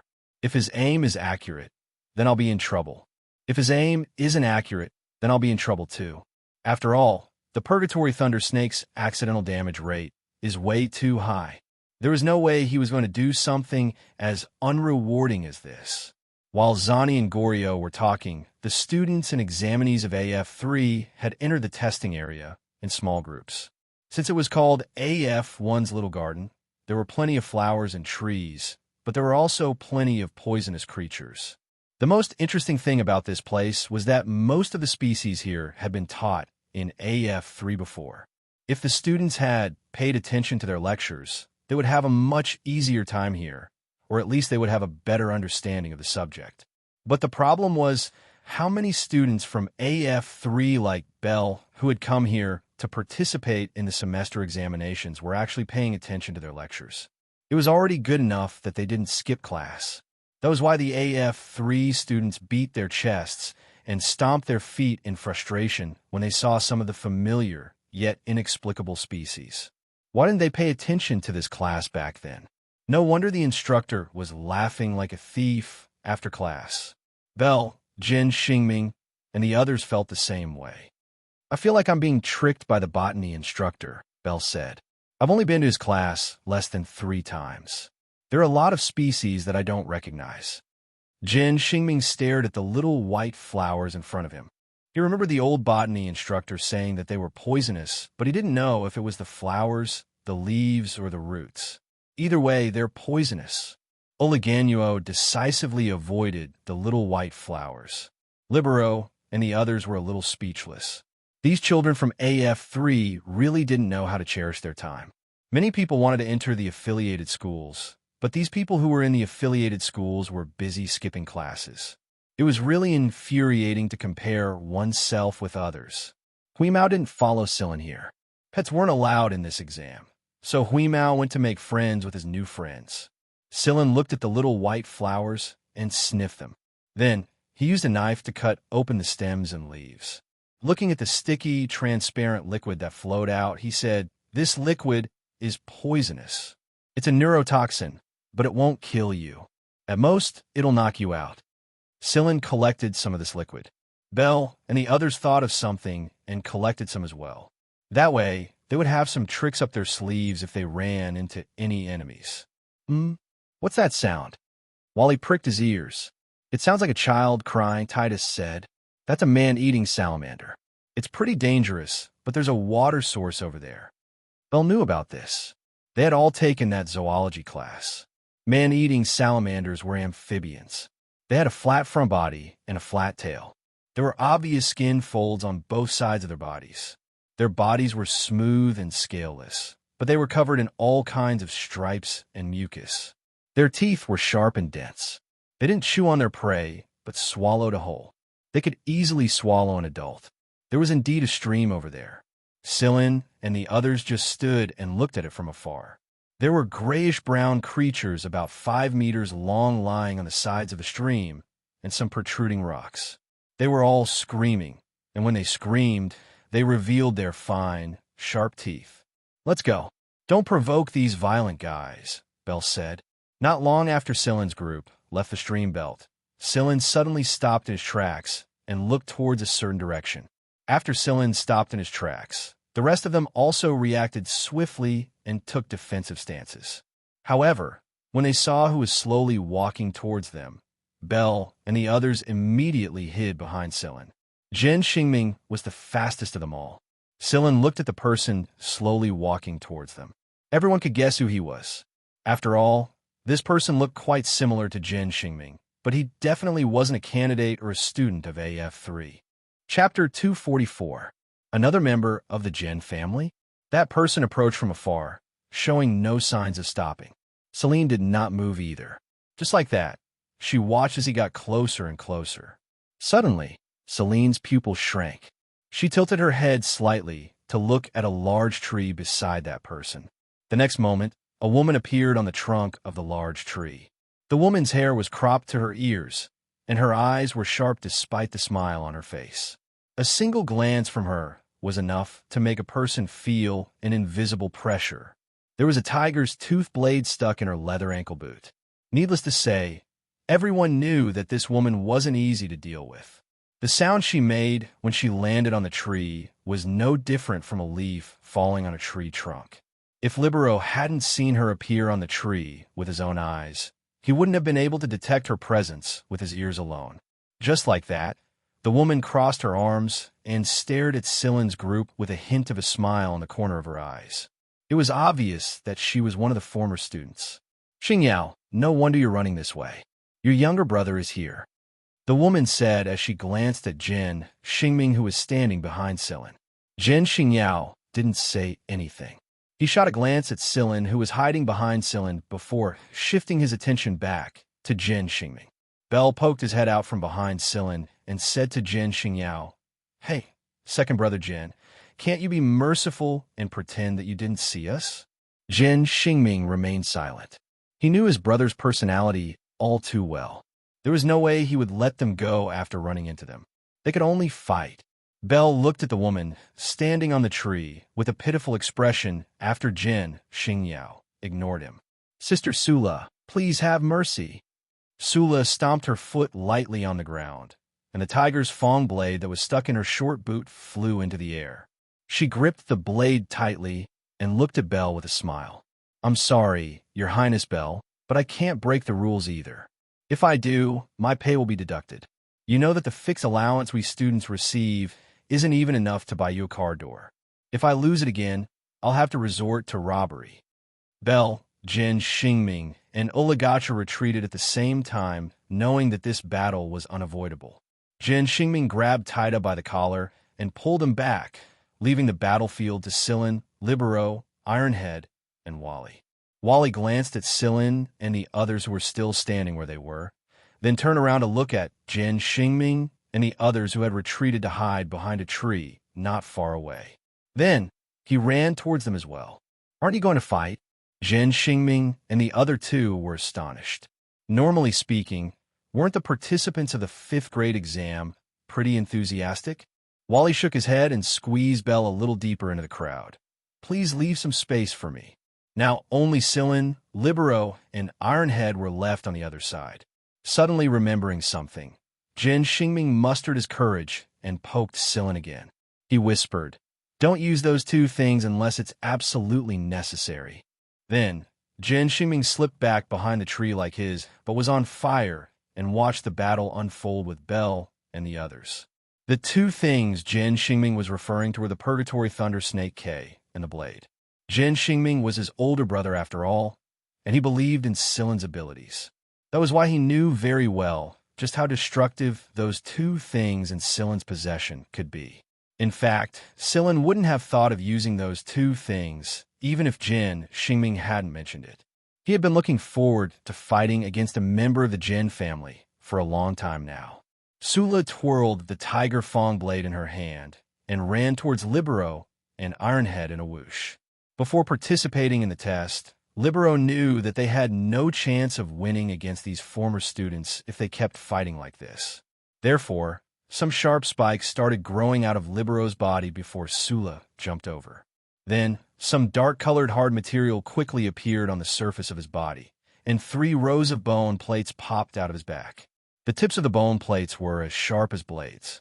Ironhead, on the other hand, didn't have bone plates like Libero's, but his entire body glowed with a metallic luster. His entire body looked like a solidified metal. A mutant. Sula twisted her body in midair when she came into contact with the bone plates on Libero's back. The tip of her foot tapped on one of the bone plates and spun around. A steel claw popped out of her wrist and covered her fingers like a glove. ZZZT. Sula grabbed the largest bone plate on Libero's back with the steel claw and swung her arm. Bang! Libero's entire body was smashed into the ground. Sula didn't continue attacking Libero after the successful attack. Instead, she evaded Ironhead's punch and let out a screeching noise when her steel claw made contact with Ironhead's body. Sparks of metal could be seen from the friction, but the claw only left a few shallow scratches on Ironhead's body. Sula flipped over and lay flat on the tree trunk. She glanced at her blunt steel claws and flung them away.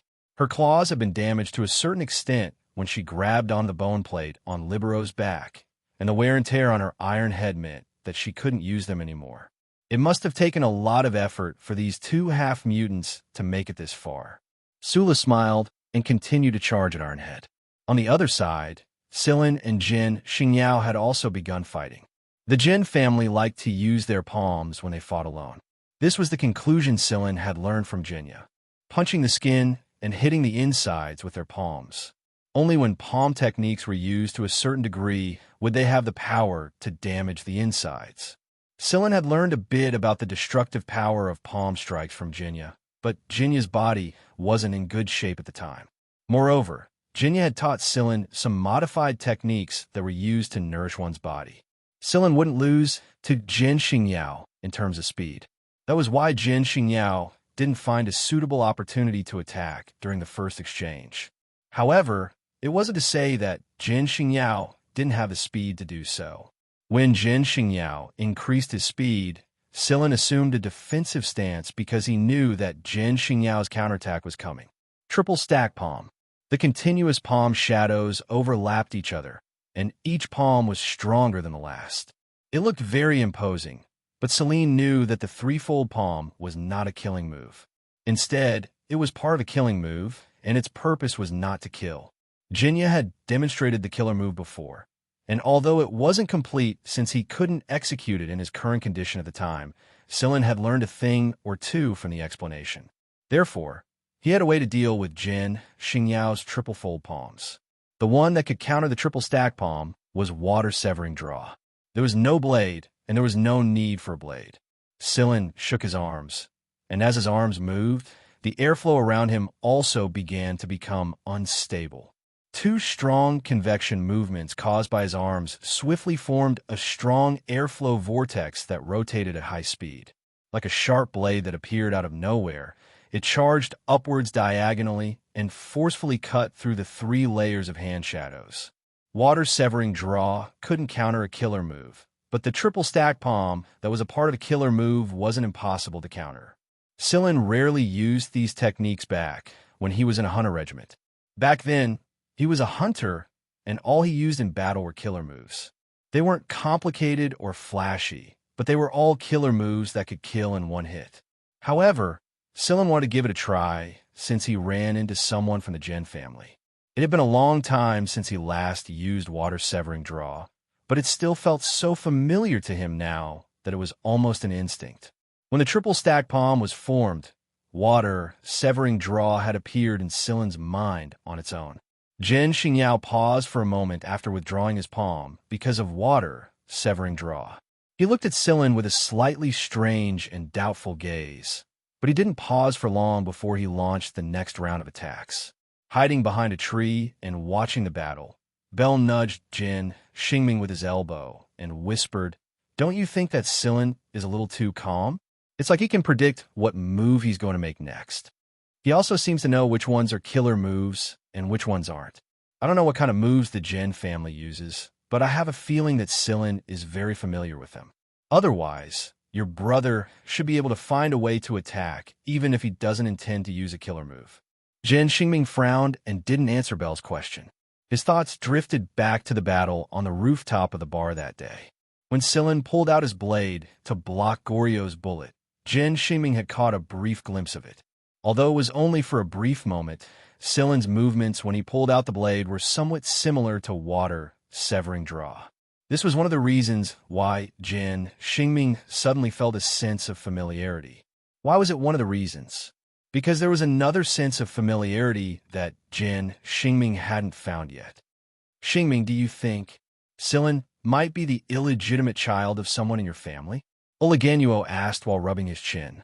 Although many nobles lived a rotten life, they valued legitimate birth very much. This was especially true for the 4 nobles who stood at the top of the hierarchy, the monarch and the 3 kings.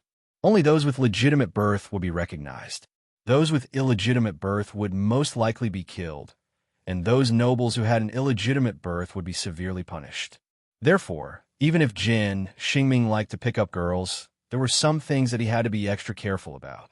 If he accidentally created a child with an illegitimate birth, his old man would definitely break his leg. Jin Xingming kicked Oleganuo's foot when he heard what he said. "Bullshit.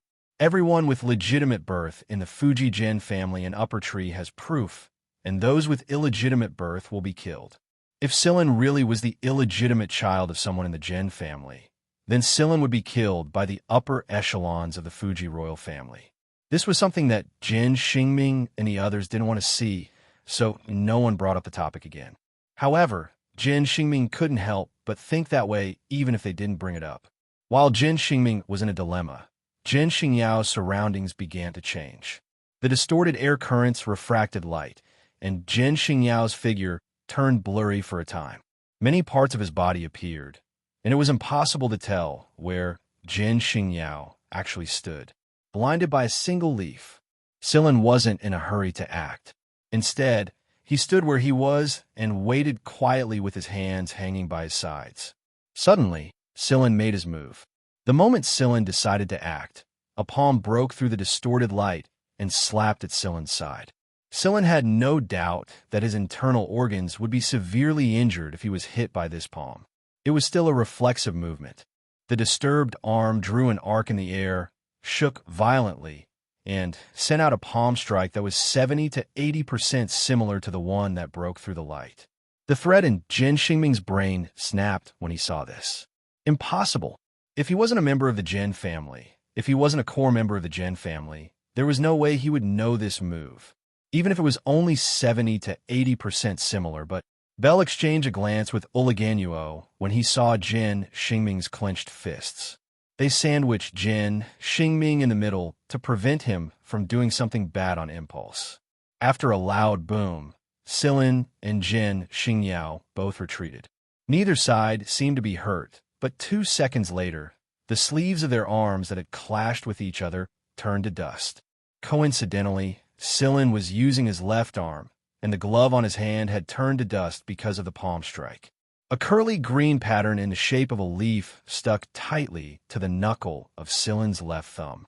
Jin Xingyao had lost all will to fight the moment he saw this pattern. Chapter 245. In the Fuji royal Jin family, only those of legitimate birth in every generation would have the proof of being a member of the Upper Tree Fuji Jin family. However, that was only proof of legitimate birth, not proof of identity. Was there a difference between proof of birth and proof of identity? Yes.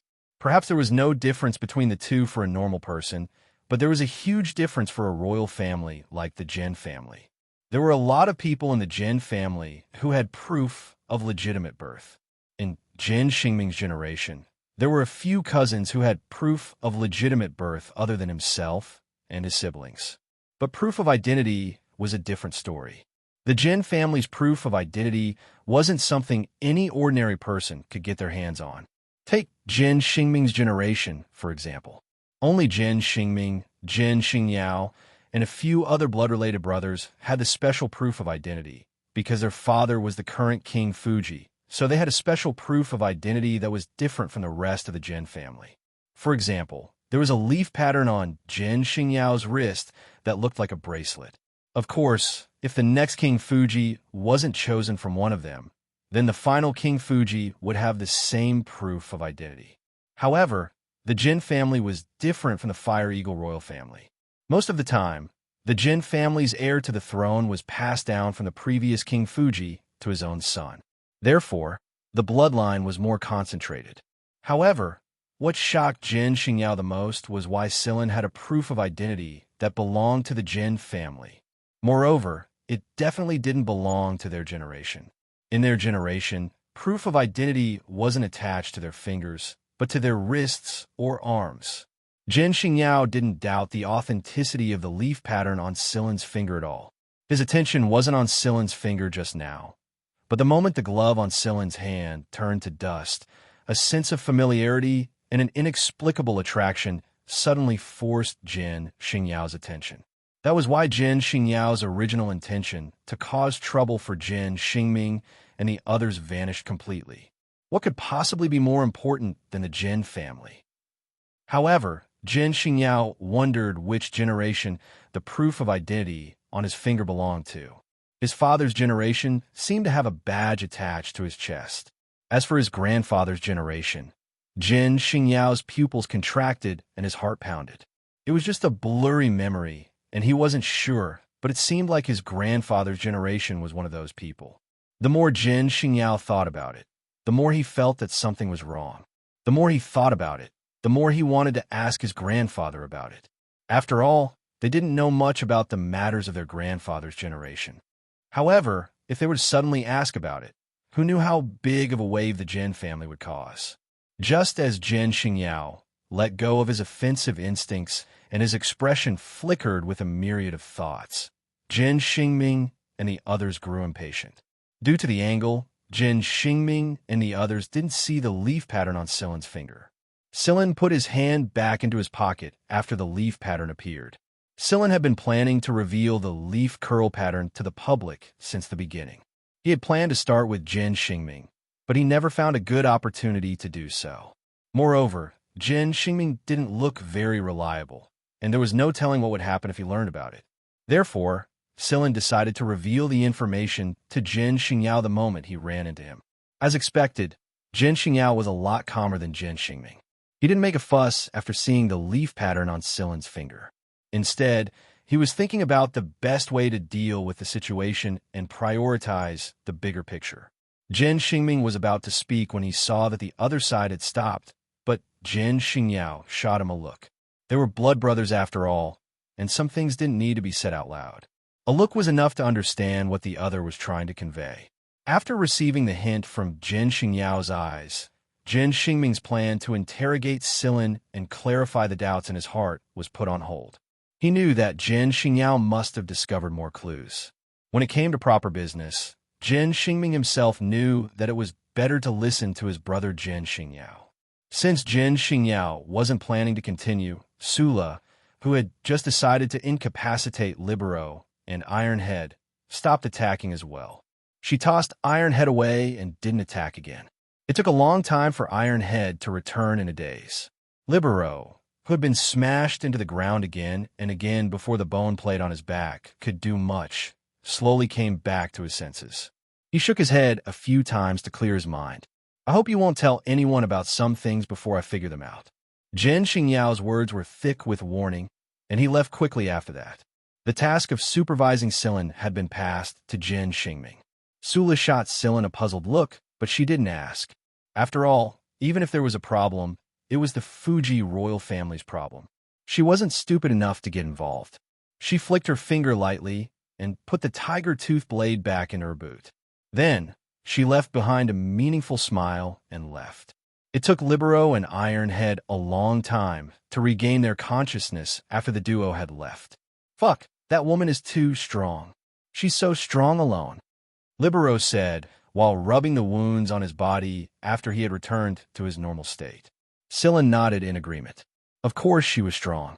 Using the League of Stars' standards, Sula's genotype was A rank. It would be strange if she wasn't strong after her training. People like Jin Xingming and Bell who had good genes might not necessarily be as strong as someone with bad genes who had gone through strict training. However, they didn't need to deal with this on their own. There were plenty of powerful people protecting them, and every one of them was loyal to them. This was the privilege of nobles, and it was perfectly normal under such a system.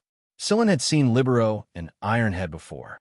Using the League of Stars' standards, Libero's genotype was A rank, and Ironhead's genotype was slightly weaker. However, they might not necessarily lose to Sula after joining the affiliated school and undergoing training. It was obvious that Jin Xingming wasn't treating Silin as naturally as he used to be. In fact, he even wondered if Silin was one of his illegitimate children who had been forced to live on the streets for a long time. Although he didn't see the leaf pattern on Silin's hands, the way Silin fought Jin Xingyao was enough to make Jin Xingming think that way. However, Taida didn't think that much. He simply thought that Silin was very strong. The fact that he was able to fight Jin Xingyao to this extent was already amazing enough. After all, Libero and Ironhead had been beaten up badly by Sula in comparison. Taida admired the strong a lot because the education and environment he had grown up in was different from royalty like Bell and the others. He didn't want to be protected by others all the time like a fragile object.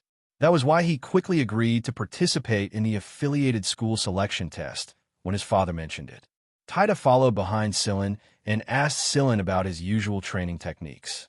His father once said that a strong person couldn't do without strict training. Silin selectively answered some of Taida's questions and made his answers vague. After all, he couldn't very well tell a child's older brother that his current achievements were due to his years of experience in the battlefield. Could he? Wouldn't that be asking a child to kill someone? Not every child could smash a person's head off without batting an eyelid, like Tang Qiuqiu. Strangely enough, Silin and the others didn't run into any other past graduates after Jin Xingyao and Sula showed up. It should be noted that the past graduates were the ones who had given them a show of strength, and it was also the affiliated school's permission to let the past graduates teach the examinees and EF3 students a lesson.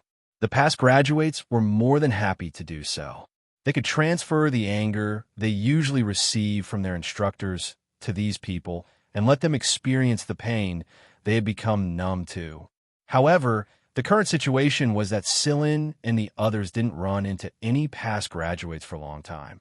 They did run into a few other teams, but they only casually chatted about their encounters and brushed past each other without saying much. A few figures gathered together at a valley that Scylla and the others had just passed by. "Are you really not going to meet that kid?" one of them asked. "Nope. You could go if you want." Another person answered. Another person curled his lips. "That kid is going to EF1 for sure anyway. It's not too late to meet him after he actually gets into EF1. We'll get to watch a good show then." "Hey, you're wrong. What do you mean wait for him to get into EF1? How are you so sure that he'll get into EF1 in the end? Maybe he'll be assigned to EF2 in the end. It's teacher Griffin who recommended him." Griffin was an instructor at EF2, and her words carried a lot of weight in EF2. "TSK, why don't you think about who gave that kid the Purgatory Thundersnake K? It's that old Foxguan. Do you think that old Foxguan will let him go? Of course he'll be assigned to EF1. Nothing is absolute." While the past graduates were debating about where Scylla would end up, Scylla himself wasn't in the mood to think about it. He didn't really care about EF1 or EF2, and the instructors he had were all the same. Right now, Scylla was studying a few plants that he encountered along the way, but none of them knew anything when he asked Belle and the others. What was the difference between monocotyledons and dicotyledons? What was the difference between gymnosperms and angiosperms? Belle and the others couldn't answer these basic questions. All they could do was shake their heads, and there was no way they could ask any deeper questions. In the end, Scylla could only ponder on his own. He couldn't count on these three good-for-nothings. Even if they told him that chrysanthemum leaves were coriander, Scylla would still doubt the validity of their answers. Since there were no past graduates to interfere, Scylla's group only needed to pay attention to the traps and the attacks of other creatures in the area. However, these were all trivial matters. Scylla, Libero, and Ironhead had already taken care of them. Therefore, for Taida, this test was basically a trip to catch and eat wild game. The little guy was having a lot of fun. A few days later, Scylla's group exited the area. Judging from their current condition, injuries, and time of arrival, their results weren't bad. At the very least, Belle and the others had gotten a good score in this test. When they saw the injuries of the candidates, who came out later, Scylla's group was much luckier than they were. Libero and Ironhead couldn't help but sigh. They were only covered in superficial wounds, unlike the other candidates who had broken tendons and broken bones. Perhaps some of them had been severely beaten by the past graduates and were severely dispirited, but some of them were the type to grow stronger with every setback. That being said, no matter how serious their injuries were, it wouldn't stop them from participating in the next test, which was the final test of the 5th exam, the interview. After the 4th test, Scylla's group of 5 separated from Belle and the others. Before they parted ways, Jin Xingming ran over to Scylla and said a few words to Scylla in private. He wanted to tell Scylla to keep a low profile for the time being, especially when it came to the Jin family. He wanted to wait until his brother figured out what was going on. Scylla had no objections. If he couldn't find the answer himself, he would leave it to his brothers. Jin Xingming left a little awkwardly after receiving a nod from Scylla. He was even thinking that he wouldn't see another brother the next time they met. As for the rest of the candidates, they all thought that the last test should be the easiest since they had passed the first 4 tests, right? Wasn't the interview just talking to the teachers? However, the previous graduates who had the same experience didn't think so. Although the final interview was indeed just a matter of talking, you had to be able to move your body first. When Scylla entered the interview hall, he saw a circle of teachers sitting inside the circular hall. The candidates who came for the interview were sitting at the center. Everyone's gaze was focused on him, giving him the illusion that he was a monkey being watched. Scylla didn't have stage fright. It's not like he was going to lose a piece of flesh, right? After calmly sitting down, one of the instructors smiled amiably. He flipped through the information in his hands and asked, "Your results in the written test are not bad. Looking at your general situation, you seem to have a certain level of understanding in the field of genes." "A little bit," Scylla answered. "All right then, I'll ask you about genetics. The leading teacher tapped the table with his finger as if he wanted to ask something. After some thought, the teacher asked with interest, "You've met King Kong before, haven't you? That naughty chimpanzee?" "Yes."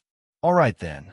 Tell me, between you and King Kong, whose Y chromosome is bigger?" Silent. Fuck. Chapter 246. Although it was just an interview, and although it didn't require as much energy as the previous tests, most people would rather undergo those physical tests than go through this kind of crazy mental test. The people in front of Silent had all left through another door, so those waiting for the interview couldn't communicate with those who had already finished the interview. However, Silent didn't need to ask to know how those who had already finished the interview would react. Silent looked at the teachers in the interview hall who had friendly smiles on their faces, but who gave him the urge to smack them with a brick. He sighed in his heart. What kind of topic were these people asking? Finally, the main teacher changed after asking 2 questions.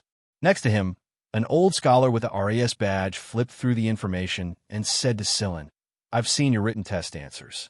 You have some understanding of zoology.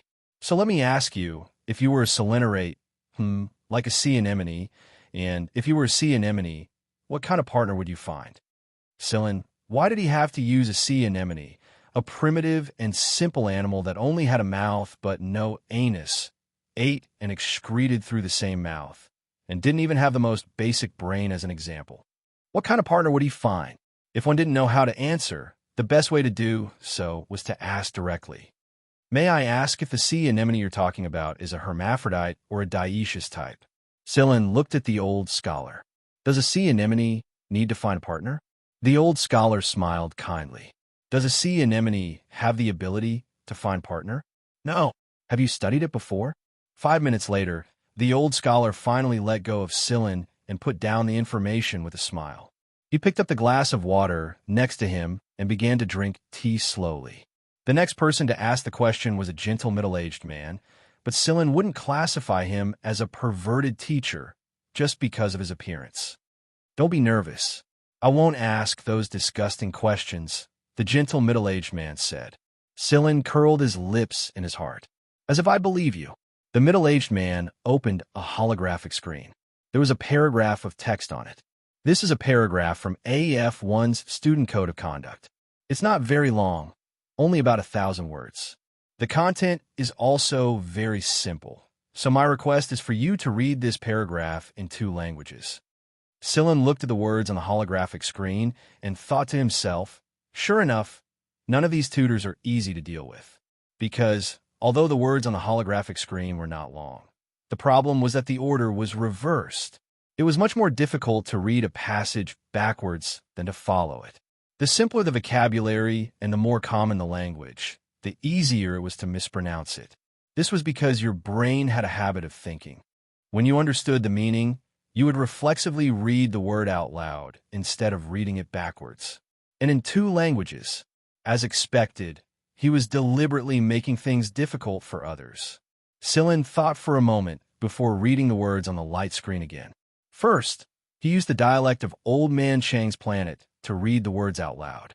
Then, he used the common language of the Empire to read the words out loud. Silent was quite satisfied with himself after he finished reading the words.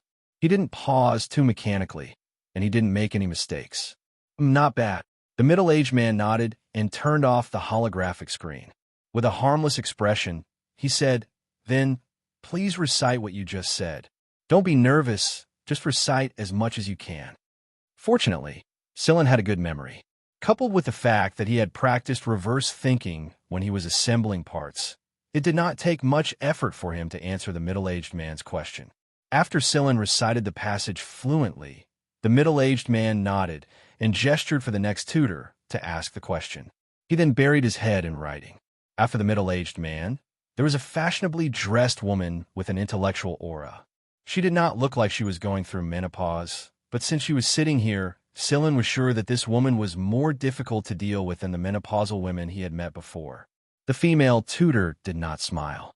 Seeing that it was her turn to ask a question, she asked directly, "Do you know about the incident with the Bistrit family?" "I know a little." Silent had learned a little about it from some media. The Bistrit family was a medium noble family, not some small noble family. However, They were too unscrupulous and had violated the Empire's laws in many private matters. Not long ago, the entire planet was seriously polluted because of their medicine production. Then, they failed to take effective measures immediately, causing the nearby residential planets to be infected as well. Billions of people fell ill, and more than 10 million people died.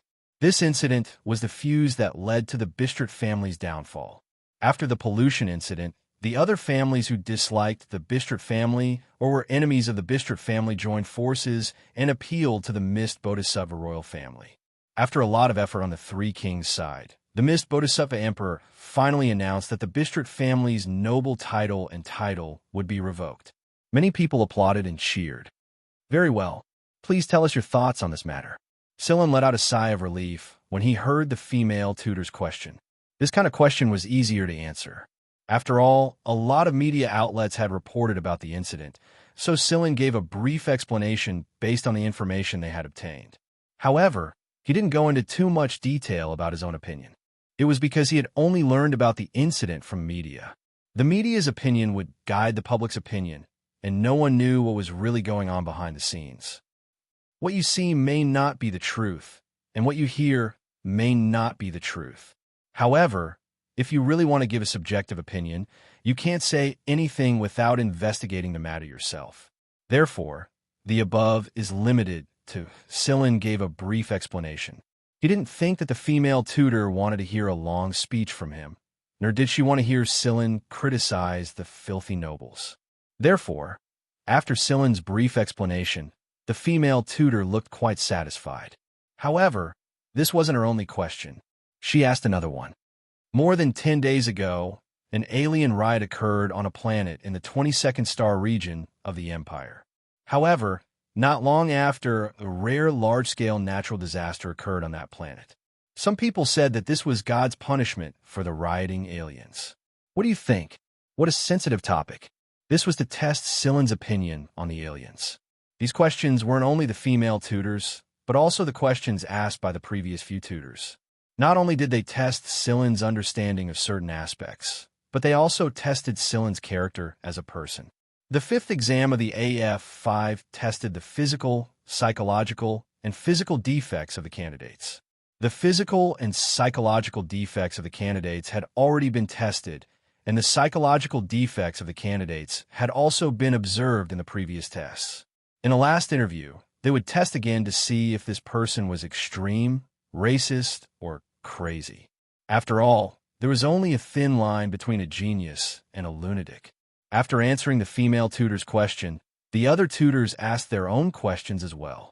Their questions were just as perverted as before. This interview was seriously the strangest and most unbearable interview Sillen had ever experienced in his life. There were even some questions that were not suitable for children that the instructors could ask him like they were researching an academic problem. If these tutors were the ones teaching AF1 and AF2, then there probably wouldn't be many normal students in the end. No wonder Bell said that the students of AF1 and AF2 were all abnormal. Even a normal person would come out of AF1 and AF2 completely different. Sillen felt that his interview time was too long. Some of the people before him didn't even have this much time. What Sillen didn't know was that it was exactly because he was jointly recommended by Griffin and Guanfone that the mentors were asking him questions so enthusiastically. Griffin wasn't the only one, and the Jin family was also adding fuel to the fire from behind the scenes. That was why Sillen's interview time was the longest. The people lining up behind Sillen were still wondering if the interviewing instructors had taken a break. Otherwise, why hadn't they called for the next candidate after such a long time? He had been feeling restless for a long time already. When Sillen walked out of the interview room, he felt as if he had just been released from prison and seen the light of day again. He turned around and looked at the interview room that had already closed its doors. He wondered if coming to AF1 was the right decision after all. After the interview was over, the candidates could return to their temporary dorms and wait for the final announcement. When Sillen returned, Libero and Ironhead were already there. Both of them looked listless. It looked like the interview was a big blow to them. According to Ironhead, One of the tutors asked him, how many rocks are there in a 1 kilometer radius around the interview hall? Ironhead didn't answer. Are you stupid? Can't you just say a number? It's not like the tutors are going to check it for real. Hui Mao said disdainfully. Ironhead sighed. The problem is, the tutor added, please prove it after asking the question. Hui Mao stopped talking and turned his head to eat his fish biscuit.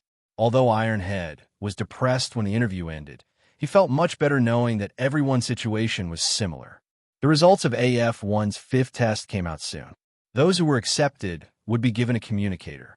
When the time came, someone would contact you through this communicator. The 5 people in Silen's dorm received the communicator.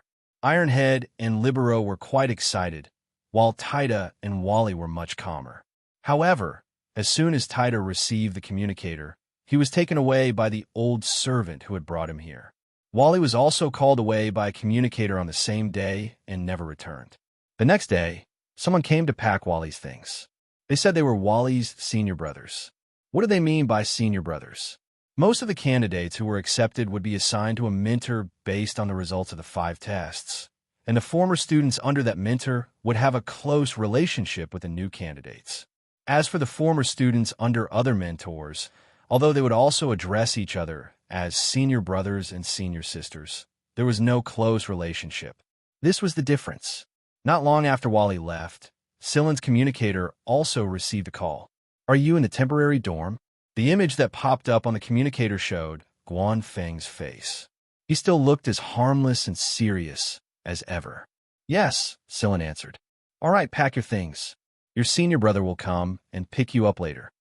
Guanfeng ended the call after saying this. Silen looked at the closed communicator and said goodbye to Libero and Ironhead. Then, he dragged Hui Mao back to his room to pack his things.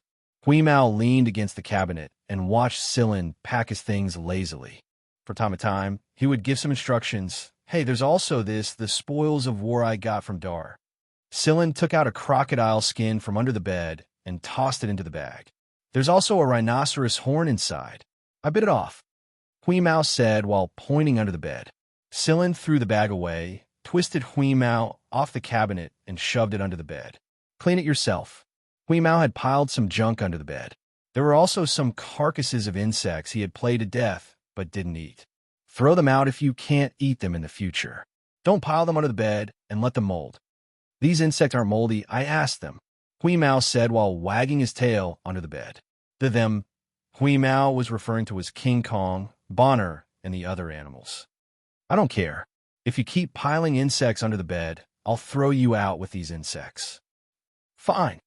Because he couldn't bear to throw away these insects, Hui Mao swept them all into his stomach. Silen couldn't help but sigh when he saw Hui Mao's appearance. This cat has grown fatter again. Silen didn't leave many things in the room. Goryo drove over in a flying car not long after he finished packing. Yo, Silen, we finally meet again. Goryo greeted Silen. Silen greeted him, bid farewell to Libero and Ironhead, and then led Hui Mao into Goryo's car. Where are we going? Silen asked. To the instructor's place. Instructor Guan is treating everyone to a meal today, so everyone can get to know your little junior brother, Goryo said. But the corner of his mouth twitched unnaturally when he said this. How many disciples does Instructor Guan have? Our instructor has a strange temper and a high bar. Not many. Counting you and me, there are 2 more, a senior brother and a senior sister. The senior brother is Pistura, and the senior sister is Fu Qingqing. However, Goryo paused for a moment before continuing. The 3 of us aren't allowed to use the Purgatory Thunder Snake K. Even if the senior brother and sister think that they are capable of using it, our instructor still hasn't given them permission to use it. Therefore, you're the only one allowed to use it among us. It's inevitable that the senior brother and sister will have different opinions about it. Goryo was reminding Silen that the senior brother and sister he hadn't met yet would have a problem with him, and conflict was inevitable. But Silen wasn't afraid. What's there to be afraid of? Let's fight them back, Hui Mao said while crouching on Silen's shoulder. Goryo didn't interrupt. He had done his research on this cat. He wasn't confident that he could deal with a cat that could bully Panther so much that he wanted to crawl into the ground and make the domineering giant crocodile doll cry. That being said, Goryo couldn't help but wonder if that old fox Guanfeng had forcefully snatched Silin away from Griffin because Silin had this cat with him. It was a 2-for-1 deal. Goryo drove his flying car to a relatively empty area where a relatively large space plane was parked. The space plane's hatch opened when it saw Goryo's flying car, and Goryo immediately flew inside. This is Guanfeng's personal space plane, but he doesn't have just one. If you want to go somewhere during the holidays, just ask him for one. He won't refuse. Goryo led Silin into the space plane's cockpit. Guanfeng's personal space plane took Silin from this AF-1 preparatory campus planet to the bigger planet where the main campus was located. The 3 affiliated schools each occupied a planet, but most of the time, AF-1 and AF-2 students preferred to ignore AF-3. It was because AF-1 was the only school that had the right to compete with AF-2. AF-1 and AF-2 were the top schools in the Mist Bodhisattva Empire. There were geniuses everywhere, and geniuses always liked to compete with each other. That was why AF-1 and AF-2 constantly competed with each other in the open and in the shadows. On the other hand, AF-3 students were very calm. They didn't complain, even if they were often ignored. In fact, they were actually very happy. At the very least, being ignored was better than being targeted. Nothing good would come out of being targeted by AF-1 and AF-2. That was why AF-1 and AF-2 students often refer to each other as neighbors instead of AF-1 and AF-2. AF-2 students especially. Why did they have to be called AF-2? It sounded like they were far inferior to AF-1 students. In reality, AF-1 and AF-2 students received 90% of the same curriculum. Sometimes, the elective classes were taught at the same time. However, the most important thing was the assignments given to them by their instructors. According to Goryo, life in an affiliated school wasn't as simple as it was in other schools. The assignments you receive from your instructors might be to kill someone or do something highly dangerous. But you don't have to worry too much. Instructor Guan may be extreme sometimes, but he's very reliable when it comes to assignments. He also pays you well, Goryo explained. The students of AF-1 and AF-2 did not have to pay tuition fees. Instead, they would receive some living expenses from the school. Basically, the students of AF-1 and AF-2 got their money from 2 different sources. One was provided by the school, and the other was provided by their tutors. Different instructors would receive different amounts of money. Some would receive more, some less. Of course, it was also related to the person assigned to the school. If the assignment was done well, the instructor would be happy, and the student would receive a huge sum of money. If the assignment wasn't done well, then sorry, but the instructor wouldn't deduct the student's salary. Goryo brought Silin to AF-1 and arranged his accommodation. The seniors and juniors didn't live in the same dormitory area, and their accommodations were randomly assigned to them. It was a single apartment, but it was twice the size of a single apartment at 7 Lights. It looked pretty good. Goryo looked at the time and said to Silin, "Let's go to Instructor Guan's. Didn't you say you're treating us?" "Yeah." Goryo smiled a little reluctantly. Instructor Guan always treats us at his house, and the old man himself cooks. Chapter 247. Silin didn't know why Goryo's expression was so awkward every time he mentioned Guanfeng's treat, but Goryo didn't explain. He simply said, "You'll know when the time comes." It was Goryo's first time at AF-1, so he was showing Silin the way around. Normally, when he was really busy, he would have to go to 3 places: the apartment, the school building, and the training field. Therefore, he had to be familiar with these 3 places. Although we're all under Teacher Guan's tutelage, he usually doesn't spend too much time teaching us. We have to submit a summary report every once in a while about our studies and work. It's a different story if we're on a mission. Don't think that it's easy to write a summary report. Teacher Guan didn't ask for a word count, but there are still some things you need to pay attention to.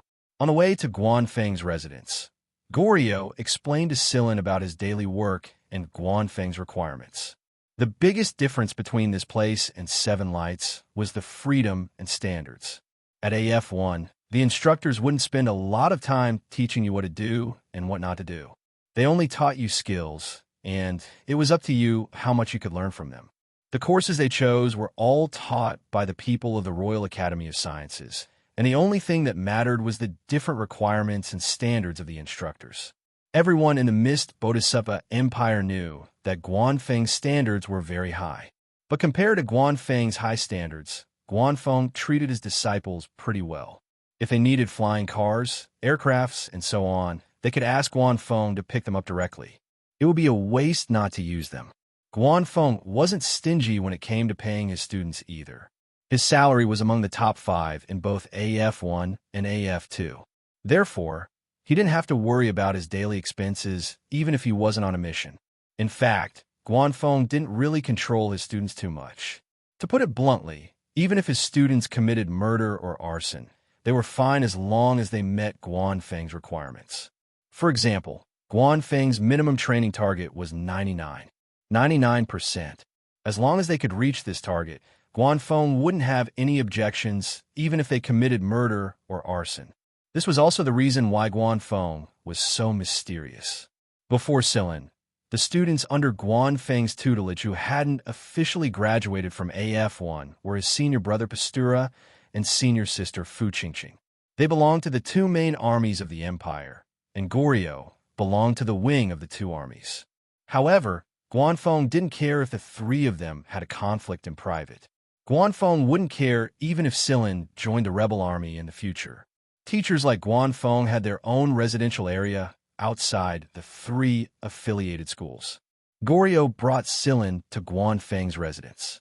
Guanfeng's house had a classical style to it. There was a small courtyard outside that was filled with flowers and plants. It looked pretty cozy. However, the 2 people sitting in the living room made the cozy house feel a few degrees colder after they entered. There were 2 people sitting on the sofa in the living room, senior brother Pastura and senior sister Fu Qingqing. Both of them had a stern look on their faces. Honestly speaking, they would have attracted a lot of men and women if they looked a little gentler. But not only were they wearing stern looks, they didn't look good at all. Their auras were so strong that no one dared to say anything even if they wanted to liven up the atmosphere. Pastura and Fu Qingqing turned around at the same time when they saw Silin walk in. They shot Silin a displeased look before nodding at Goryeo. Then, they returned their attention to the RAS Academician's recent speeches on the big screen.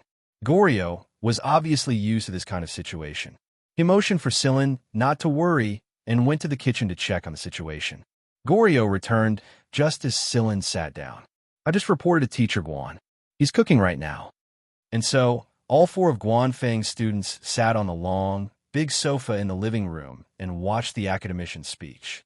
The atmosphere was pretty strange.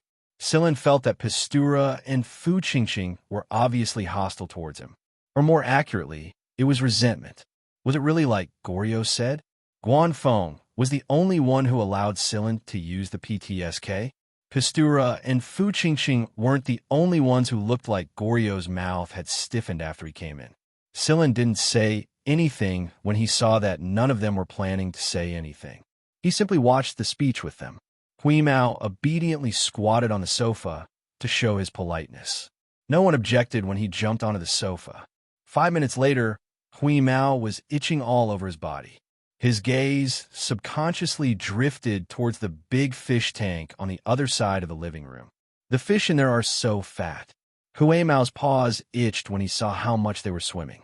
Hui Mao glanced at Silin and moved his butt backward again and again. "Meow meow. I'm not going to keep you guys company anymore." He ran to the big fish tank like a wisp of smoke, jumped onto it, and crouched at the edge of the bathtub. The 4 people on the sofa had been paying attention to Hui Mao when Hui Mao jumped into the fish tank. They didn't stop the cat from jumping onto the fish tank for different reasons. There was a unique vent above the fish tank, allowing the fragrance of flowers and grass from the courtyard outside to enter along with the wind. It smelled very comfortable. The gray cat crouched at the edge of the fish tank and watched the fish inside. It felt like it was going to sleep as it felt the warm light shining in from outside the window and basking in the gentle breeze. It closed its eyes and felt sleepy. "Pop, One of the fish seemed to be a bit hostile towards the animal's appearance. It jumped out of the water and spat out a pillar of water. The hair on Huimao's head was wet from the water the fish spat out. Silin understood now. No wonder Goryo and the others didn't stop him. They just wanted to see Huimao suffer. The fish raised its head, and when the other fish saw what its companion was doing, they too jumped up and sprayed water at the gray cat. Huimao was drowsy and didn't notice when the first fish sprayed water, but he was much more awake now that he was sprayed. It wasn't easy for the man behind him to spray him, but there were too many of them. Huimao couldn't avoid being sprayed no matter how he jumped around. These fish sprayed water very quickly and moved very quickly. They were very agile. They weren't just good-looking. The wind grew a little stronger, and Wheeze's warmth was taken away by the sun's rays. It flicked away the water droplets on its ears and wagged its tail. Based on Silin's understanding of Wheeze, he knew that it must have come up with some wicked idea again. As expected, Huimao found an angle in the next moment and raised his tail, ignoring the fish spraying at him. Piss against the wind. Pitter, patter, patter, Silin, Goryo, Fu Ching, and Pistura. Can you be any more embarrassing than this? Silin really wanted to stuff the cat into a crack in the ground. What kind of cat would pee on a tank full of fish in a situation like this? Guanfeng walked out with a plate in his hands and saw his 4 students staring at the fat cat, acting like a hooligan to a tank full of fish. He had to admit that the fish had become a lot more docile after Huimao had peed on the fish tank. They didn't jump up and spray water anymore. Silin guessed that they were too busy vomiting. Guanfeng put down the plate and went back to the kitchen without saying anything.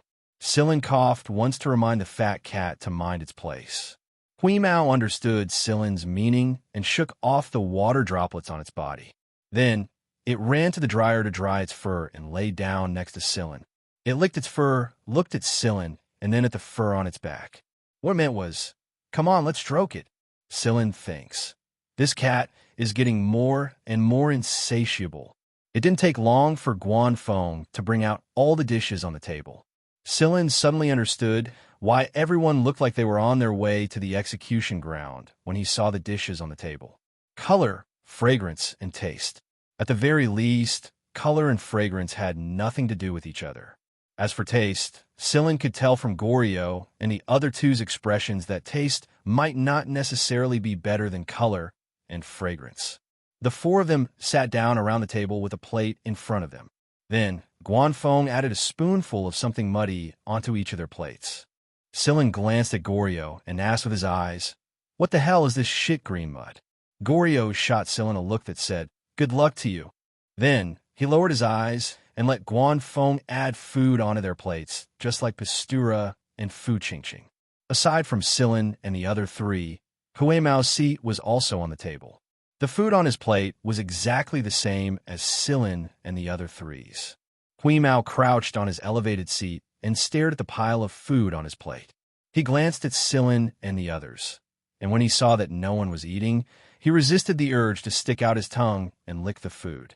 When he was finally done refilling everyone's plates, Guanfeng sat down and clapped his hands. "All right, Silin is our new member today. It's been a long time since we last met up." Goryo, Pistura, and Fu Ching curled their lips inwardly. "We met 30 days ago. Even the other instructors wouldn't complain if they didn't meet for a few hundred days. All right, let's cut to the chase. Let's begin. This is the first time you've eaten my cooking, Silin, so enjoy it. This is a nutritious meal, not something the trash you could buy outside can compare to." Guanfeng took the lead and started eating with his spoon. Goryo and the others sucked in a deep breath and started eating as well. Pistura's face was ashen as he mechanically put the spoon into his mouth. The veins on Fu Ching's forehead bulged, but her face remained expressionless. They had experienced what Silin was feeling the moment he took his first spoon. It really wasn't something the junk food sold outside could compare to. At the very least, junk food could stimulate one's appetite, but these nutritious meals of love made one seriously nauseous. Silin endured the discomfort. He had to adapt to it since Goryo and the others had gotten used to it. Then, under self-hypnosis, Silin put the spoon into his mouth mechanically, just like Pistura and the others. They screamed in their heads. It's not that we don't want to eat, it's that our intestines are rejecting it. As for Hui Mao, he was eating with gusto. Instructor Guanfeng, this is the best lunch I've ever had. Cough, cough, cough. Goryo, who was choking, could no longer care about the bitter gourd juice in his cup. He poured the juice into his mouth with a twisted expression. Pastura choked, and Fu Qingqing's eyes widened in disbelief. Delicious? The best? Are you kidding me? Are you sure you're not just flattering me to cover up the mistake you made with that tank of Ziyu? After confirming that Hui Mao wasn't joking, Guanfeng chuckled. Whis really knows what's good and what's good. Unlike those four brats, they're as blind as a bat. Amen, that's right. Hui Mao nodded in agreement. That's right. Guanfeng didn't like to talk during meals, and neither did Goryo and the others. It was because they didn't want their numb, swallowing process to be interrupted. Silin felt like he had fought a tough battle when he finally finished the meal. However, Silin realized that Guanfeng was telling the truth through his body's absorption of the food. These nutritious meals were very beneficial to the human body. One would only realize it after eating them. Pastura and Fu Qingqing looked a lot better after the meal. They didn't look as resentful as before when they looked at Silin. Silin finally understood that he wasn't the main reason for their attitude earlier. Guanfeng chatted with the four of them for a while, and Pastura, Fu Qingqing, and Goryo also gave him a report on their recent training and some of the problems they ran into during their training. They wouldn't talk about their personal matters here because Guanfeng said that he wasn't going to interfere with them. He wouldn't interfere even if the Imperial Guard and the United Garrison Army started fighting each other. Silin listened to their reporting methods and key points. He would have to report to Guanfeng like this next time. Not bad. Guanfeng wasn't stingy with his praise. Ask them if you have any questions, Silin. Come to me if you really can't figure them out. Goryo has told you everything you need to pay attention to, right? I won't repeat them. You should familiarize yourself with them first. Guanfeng left and went upstairs after saying this. Where are you going, Teacher Guan? Silin asked after Guanfeng went upstairs. Taking a nap. Goryo and Fu Qingqing were the ones who did most of the talking. Pastura was the one who said the least, and his face was still expressionless. After talking for a while, they dispersed and went their separate ways. Don't you need to tell Teacher Guan? Silin asked. You'll get shot if you interrupt his afternoon nap for something like this. Goryo said confidently. Dude, do you need to clean that up? Silin pointed at the fish tank Hui Mao had pissed on. No, I'll get a new one tomorrow. All right. Silin didn't ask any more questions. There was no reason for him to care if Hui Mao didn't care. He grabbed Hui Mao and boarded Goryo's flying car. Pastura and Fu Qingqing had already left, so Goryo sent Silin back to his apartment. Before he left, he said to Silin, don't forget to ask for a flying car from Teacher Guan. It'll be easier to move around the planet. Don't worry, Teacher Guan has plenty of them. Silin thanked him and prepared to take a good rest. But the doorbell rang not long after he laid down. Silin looked at the image displayed on the monitor and opened the door. There were 3 people standing outside the door. Jin Xingming, Jin Xingyao, and a slightly older man who looked somewhat similar to the first 2. He was probably Jin Xingming's older brother, Jin Xingchen, who had been raised as the heir to the throne since young. Compared to Jin Xingyao's calm demeanor, Jin Xingchen had more the dignified air of a ruler. Even though he hadn't officially inherited the throne yet, just standing there quietly was enough to make people feel pressured. Silin wasn't surprised that they knew his apartment and his routes so quickly. They wouldn't have timed him so precisely otherwise. They were royalty after all. Silin would have suspected that the Jin family had declined if they didn't even have this much ability. Come in first. Celine invited the 3 of them in.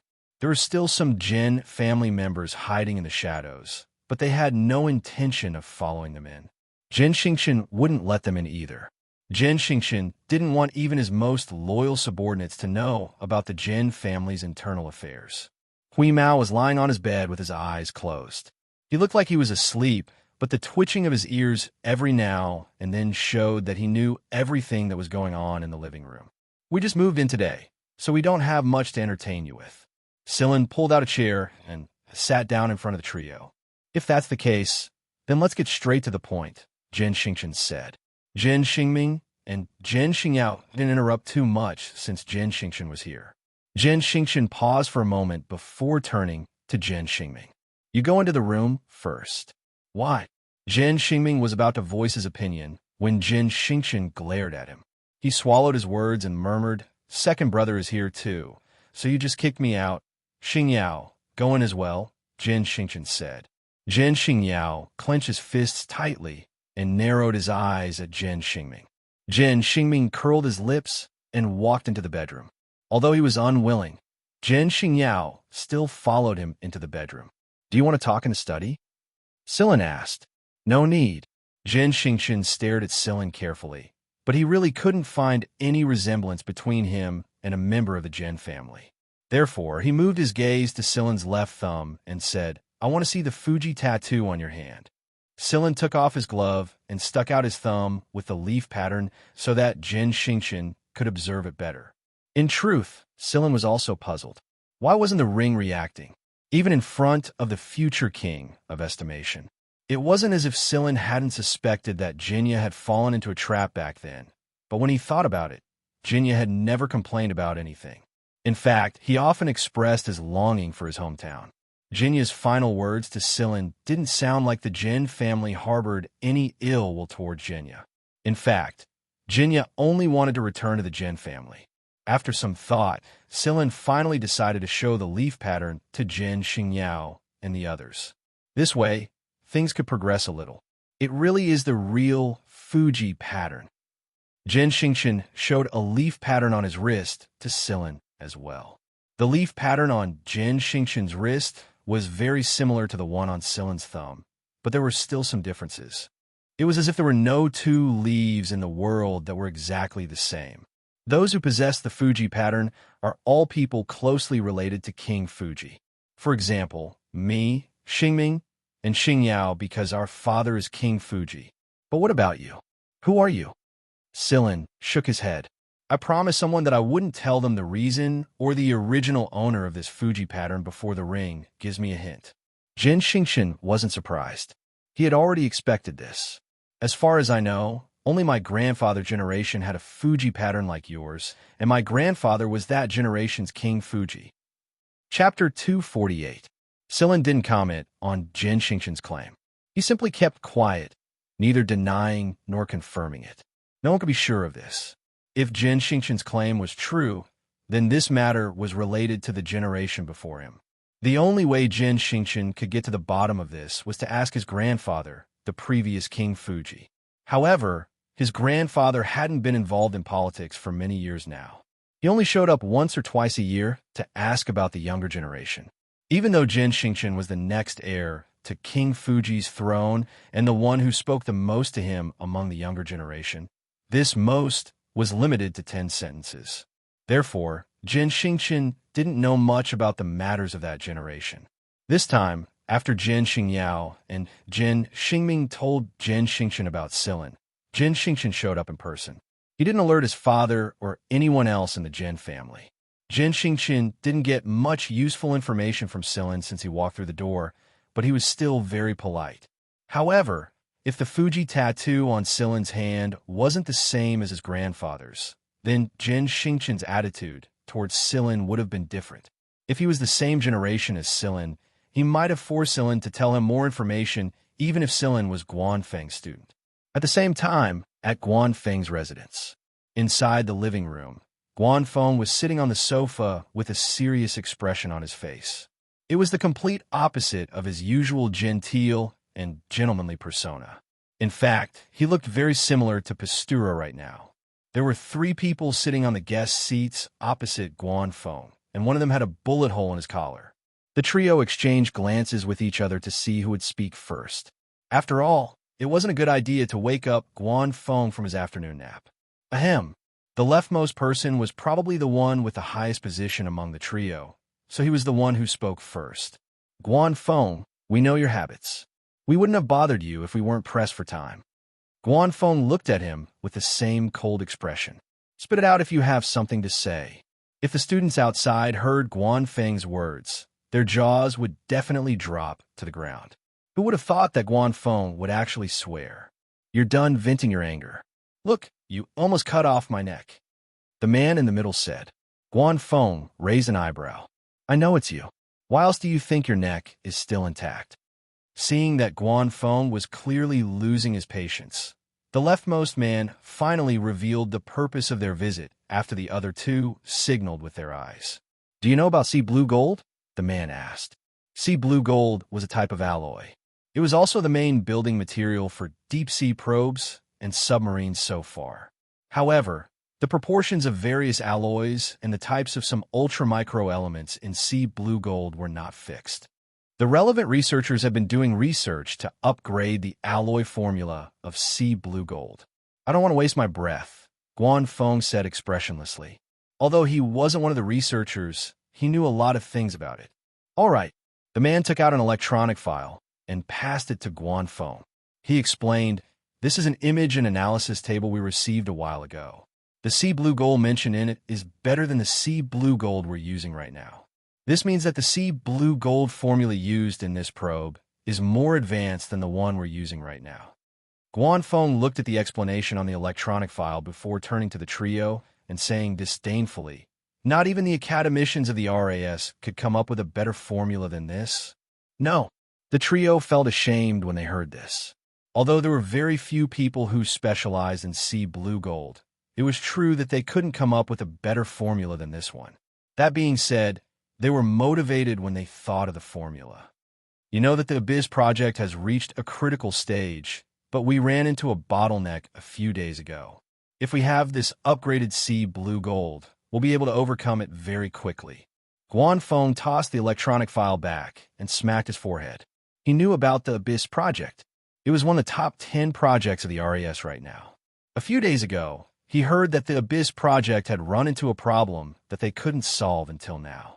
Now that they had found a way to solve it, it was no wonder that they were in such a hurry and interrupted Guanfeng's lunch break to explain it to him. However, what does this have to do with me? I'm not a member of the Abyss project, Guanfeng said while crossing his legs on the sofa. The man rubbed his hands together. The person with the upgraded sea blue gold formula is in the 19th-star region of the Empire. We try to contact him from afar, but the situation over there is pretty complicated. That's why we're going to send someone to talk to him face to face. We can let him enter the RAS, skip the honorary scholar title, and become an academician straight away. We'll send someone to talk to him, but we'll need an escort. Guanfeng cut him off before he could finish. Get lost. My student isn't a bodyguard, and he doesn't have the time or energy to be your bodyguard. Sigh, they count as bodyguards. We have the military escorting them, but it's better to take some of the RAS own people with us. We've already transferred some students from AF1 and AF2, and you, Guanfeng, are our top priority. Everyone's hoping that you'll send a student to join us. He was the vice dean of the RAS, so he couldn't fly into a rage even if he was told to get lost. There was no helping it. He'd promised those people that he would get a student from Guanfeng. Guanfeng was very popular. After all, he was famous, and every single one of his students was being fought over by all parties. Pistura, Fu Qingqing, and Goryeo had all been booked by 3 parties before they even graduated. It was obvious how popular they were. This meant that although the Abyss project team was the one who proposed this, the higher-ups of the RAS had taken the opportunity to recruit some of their students and warm up the project in advance. They had transferred some of their students from several famous teachers to cultivate their relationship with the RAS. This way, even if these students left the affiliated schools and joined other forces in the future, they would still be connected to the RAS to a certain extent. They wouldn't just be tied to their courses and education. Although the people of the RAS tended to be arrogant most of the time, they couldn't pretend to be aloof and virtuous. It was something that even the higher-ups understood. Guanfeng was without a doubt a delicious cake in everyone's eyes. He was an imperial tutor and the leader of the firearms engineering project.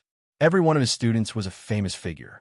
Even Pistura, Fu Qingqing, and Goryeo, who were still young and inexperienced, would be known by everyone in the Empire in a few years' time. Guanfeng waved a hand. They're all busy with something. That's because I heard that you accepted a new student. The new student doesn't have any other missions and the new course hasn't started yet. A lot of people knew about Guan Feng's new student, and they'd been eyeing him ever since. No way. I haven't even warmed my hands yet, and you're already dragging me away? How can there be such a good deal in the world? The trio's eyes lit up when they heard Guan Feng's words. It wasn't a forceful rejection, which meant that there was still room for negotiation. Silin didn't know what his new teacher had discussed with the others, and he hadn't made much progress in his conversation with Jin Xingqian either.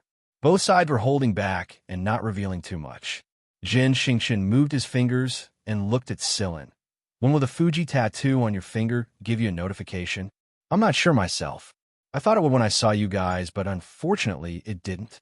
It was why Silin had shown up in front of them. Since that's the case, I can only go and ask Grandpa first. However, Jin Xingqian stared straight at Silin and said solemnly, I hope you can keep this a secret before I figure out what's going on. Of course, I understand. Jin Xingqian looked at the time, stood up, and said to Silin, since we've finally met, let's have a meal together. Silin couldn't refuse the future King Fuji's request, so he was about to agree when his communicator rang. After looking at the display, Silin apologized to Jin Xingqian and went to his study to answer the call. What's wrong? Weren't you taking an afternoon nap? Silin asked while looking at Guan Feng's image. I was woken up by someone. Guan Feng's expression had returned to his usual one. Pack your things, I have a mission for you. I'll tell the school about your curriculum, so come to my place after you're done. I'll give you 2 hours. All right. After the call was over, Silin walked out of his study and said to Jin Xingqian, I'm sorry, but there's been a change of plans. I've been summoned by Teacher Guan for a mission. I won't force you to do it, since it's a mission Teacher Guan gave you. Do your best. Jin Xingqian didn't mind at all. It was a good opportunity to ask his grandfather if he had any brothers or sisters back in the day while Silin was away on a mission. Jin Xingming and Jin Xingyao didn't manage to pry any useful information out of Weeze's mouth no matter how hard they tried. When Jin Xingqian called them out of the room, both of them were filled with questions, and they were hoping that Jin Xingqian would answer them. However, Jin Xingqian dragged them away without saying a word. He's going to fox Guan's place again? Hui Mao wagged his tail. Are you sure he's not trying to avenge his fish? You're overthinking things. Silin dragged Hui Mao out of the house. He didn't have a flying car yet, so he could only take AF1's loop line train. When Silin arrived at Guan Feng's house, the man was bending over and pruning his flowering tree in the yard. He looked to be in a good mood. You're here? Guan Feng said while cutting a branch with a pair of shears. There's a document on the living room table. Take a look first. Silin came to the living room and read through the document. He had a general idea of the mission this time. Are you done? Guan Feng walked into the room and tossed another electronic file to Silin. This is the highest grade C blue gold formula the RAS is currently using. Memorize it, and once you're there, confirm the authenticity of the formula the old geezers told you. If it's really C blue gold, get them a new formula. Silin nodded and asked, what do we get out of this mission? Guan Feng could have turned down the offer if he wanted to, but he accepted it anyway. Guan Feng held up 2 fingers. See blue gold. I'll be able to develop Purgatory Thunder Snake S with these 2 items. Purgatory Thunder Snake S. Yeah, I was just imagining it before, but now it's time to give it a try. Guan Feng tossed an Imperial debit card to Silin. I paid you half of your salary in advance. The other half will be given to you along with the mission rewards. Silin swiped the debit card on a special card slot next to the communicator and stared at the amount displayed on it. Weeze's eyes almost popped out of their sockets. Goryo was right. Guan Feng wasn't stingy with his students. Silin put away the card, and Guan Feng tossed a box to Silin. Inside were some emergency medicine and compressed food that couldn't be bought outside.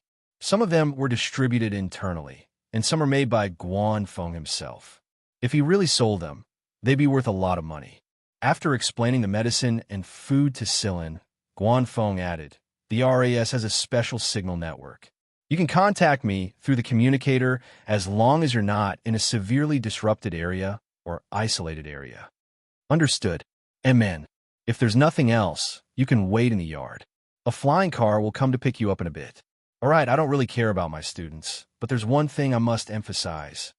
I'm all ears.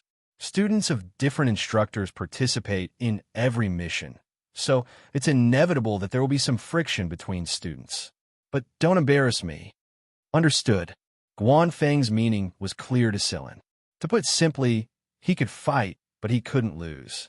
After that, Guan Feng closed the door and left Sillin in the yard to wait for a car. As expected, a flying car came to pick up Sillin before long. It was an autopilot car, and it took Sillin to a port. Chapter 249.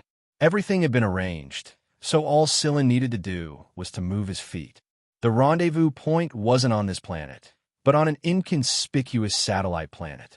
We haven't been here for long, and we're already going on a long journey. We don't even have time to rest, Hui Mao muttered. He was planning to greet Bonner and King Kong, but he was sent away again as soon as he landed.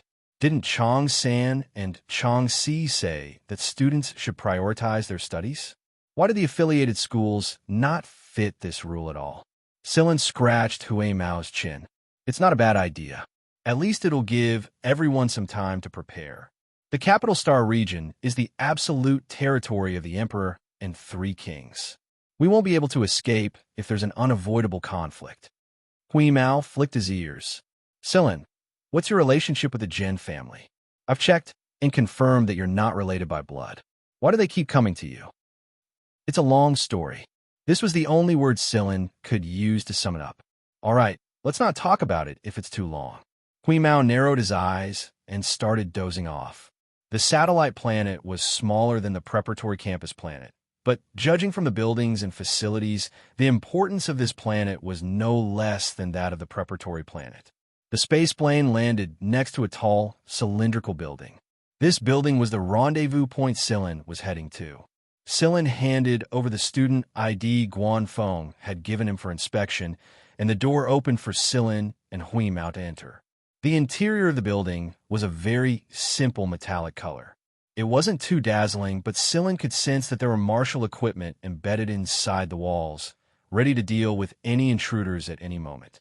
There was a logo on every door, but it wasn't the logo of any of the 3 affiliated schools. It was the logo of the RAS. This meant that the owner of this building was a member of the RAS.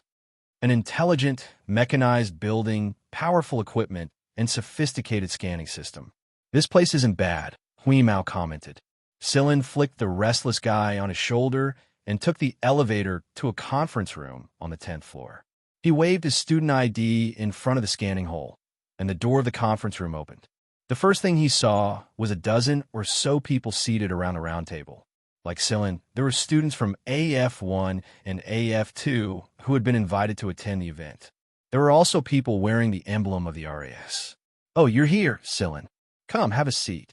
You came just in time. We were just about to start, a member of the RAS said to Sillin with a smile.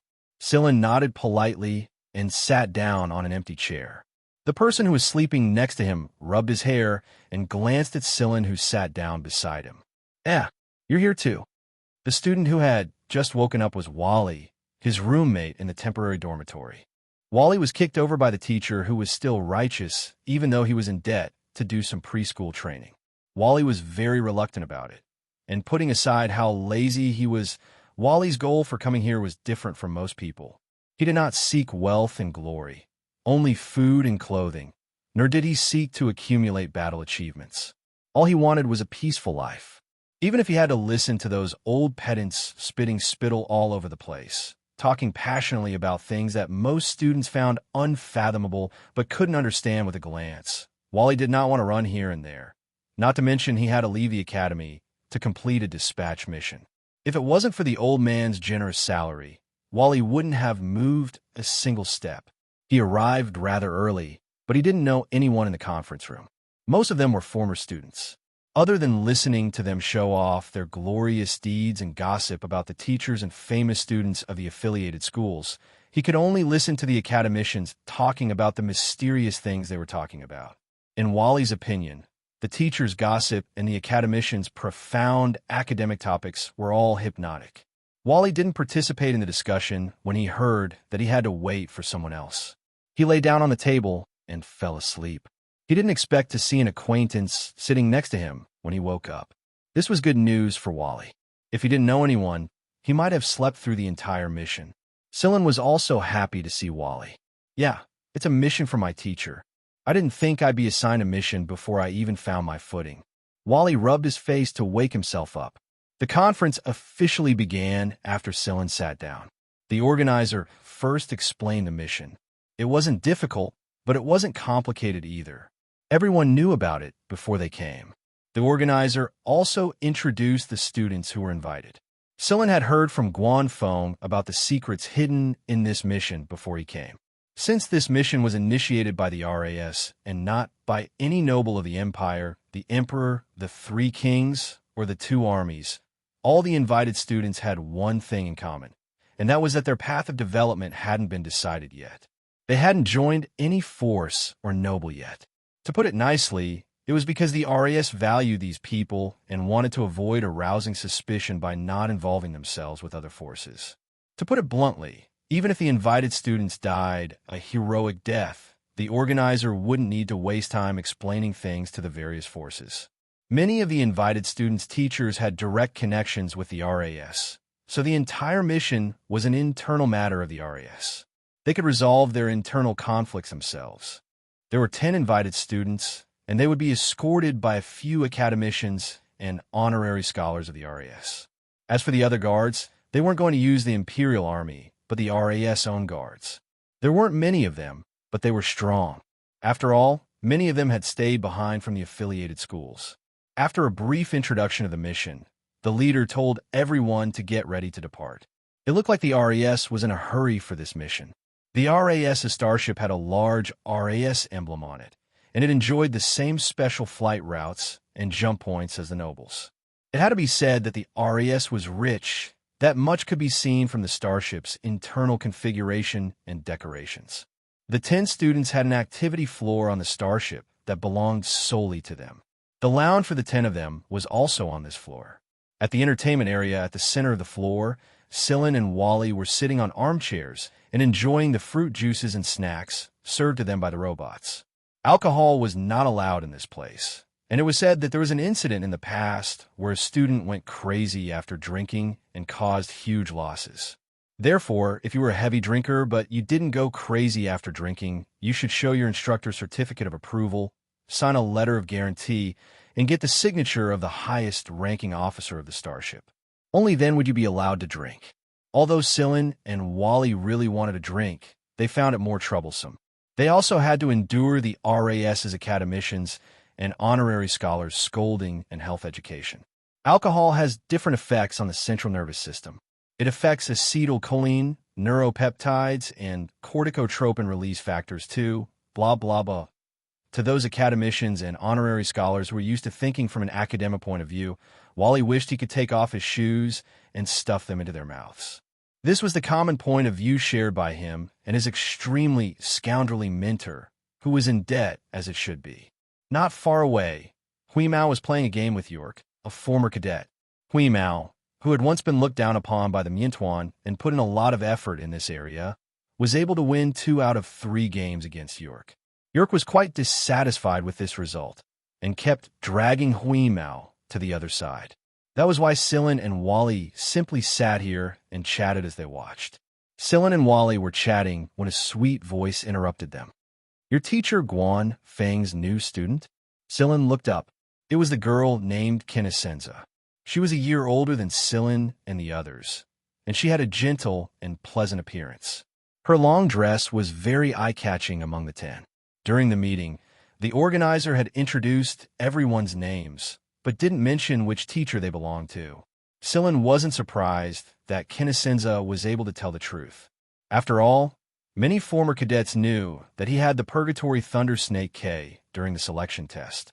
When he saw Kinasenza coming over, Wally winked at Scylla and moved his but of his own accord to give up the seat next to him for Kinasenza. Kinasenza thanked Wally and sat down, staring at Scylla with wide, curious eyes. Scylla nodded in response to Kinasenza's question. "Yes, my teacher is Guanfeng." Kinasenza was very happy to receive Scylla's confirmation. She turned around and shouted at the people sitting on the other side of the entertainment hall, "Eros Vino Dewa, he really is teacher Guanfeng's student." The 3 people sitting on the other side saw this and stood up to walk over.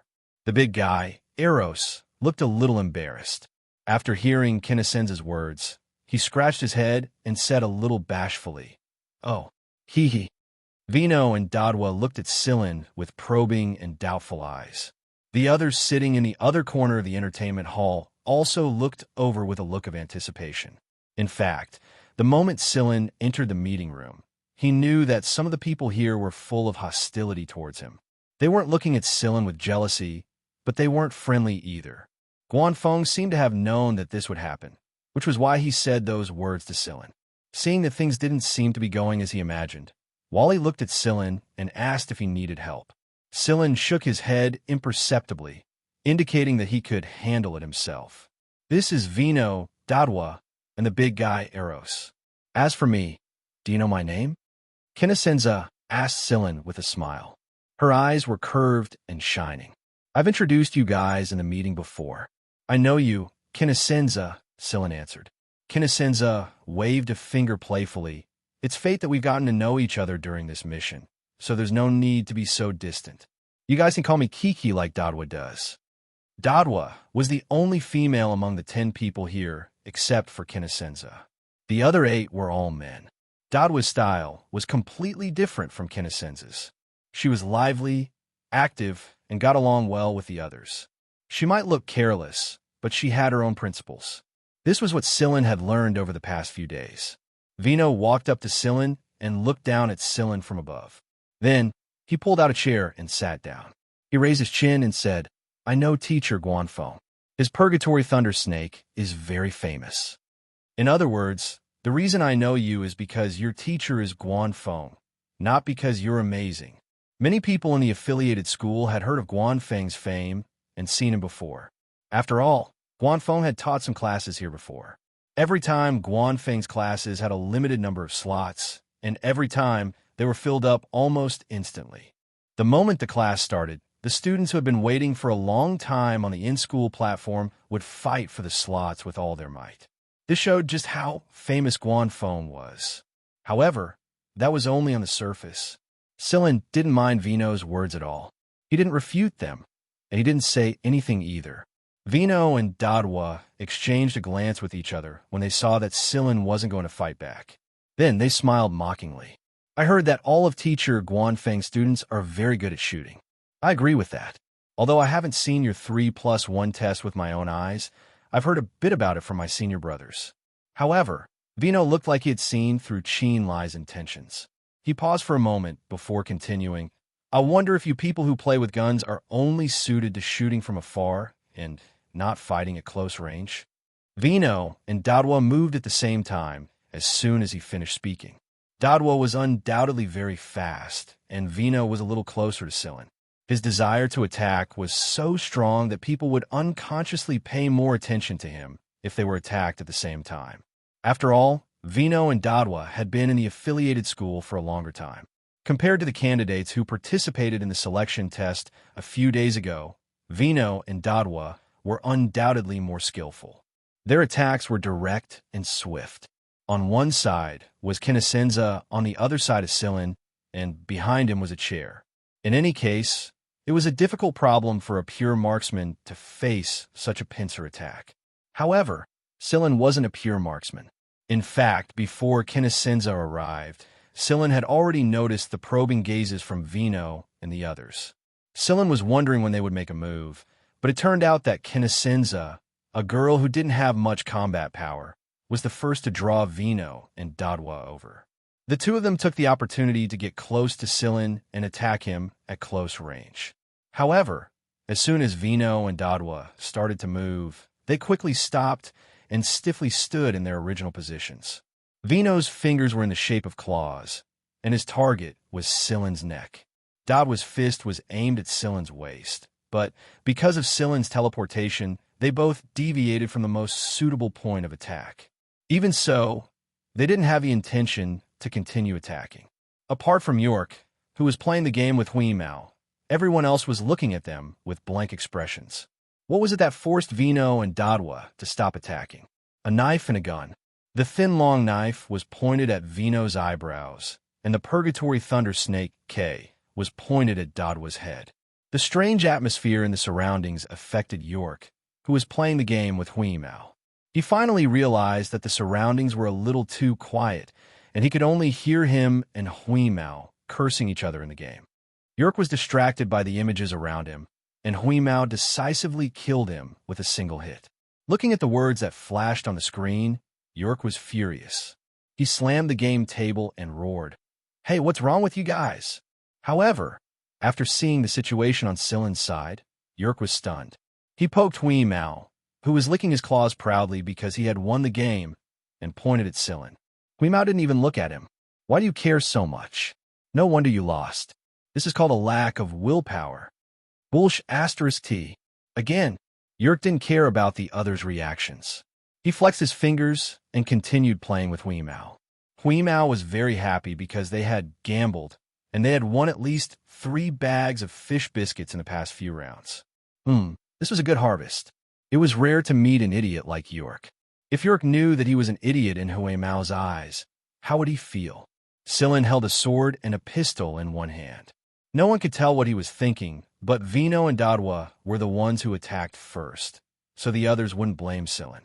The problem was that the people watching from afar didn't have any intention of stopping the fight.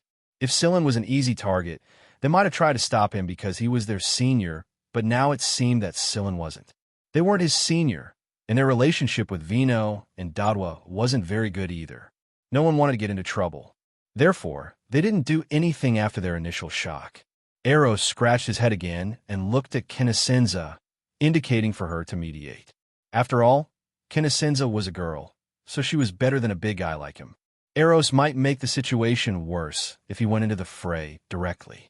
Plus, it was common knowledge that Eros wasn't very good with words.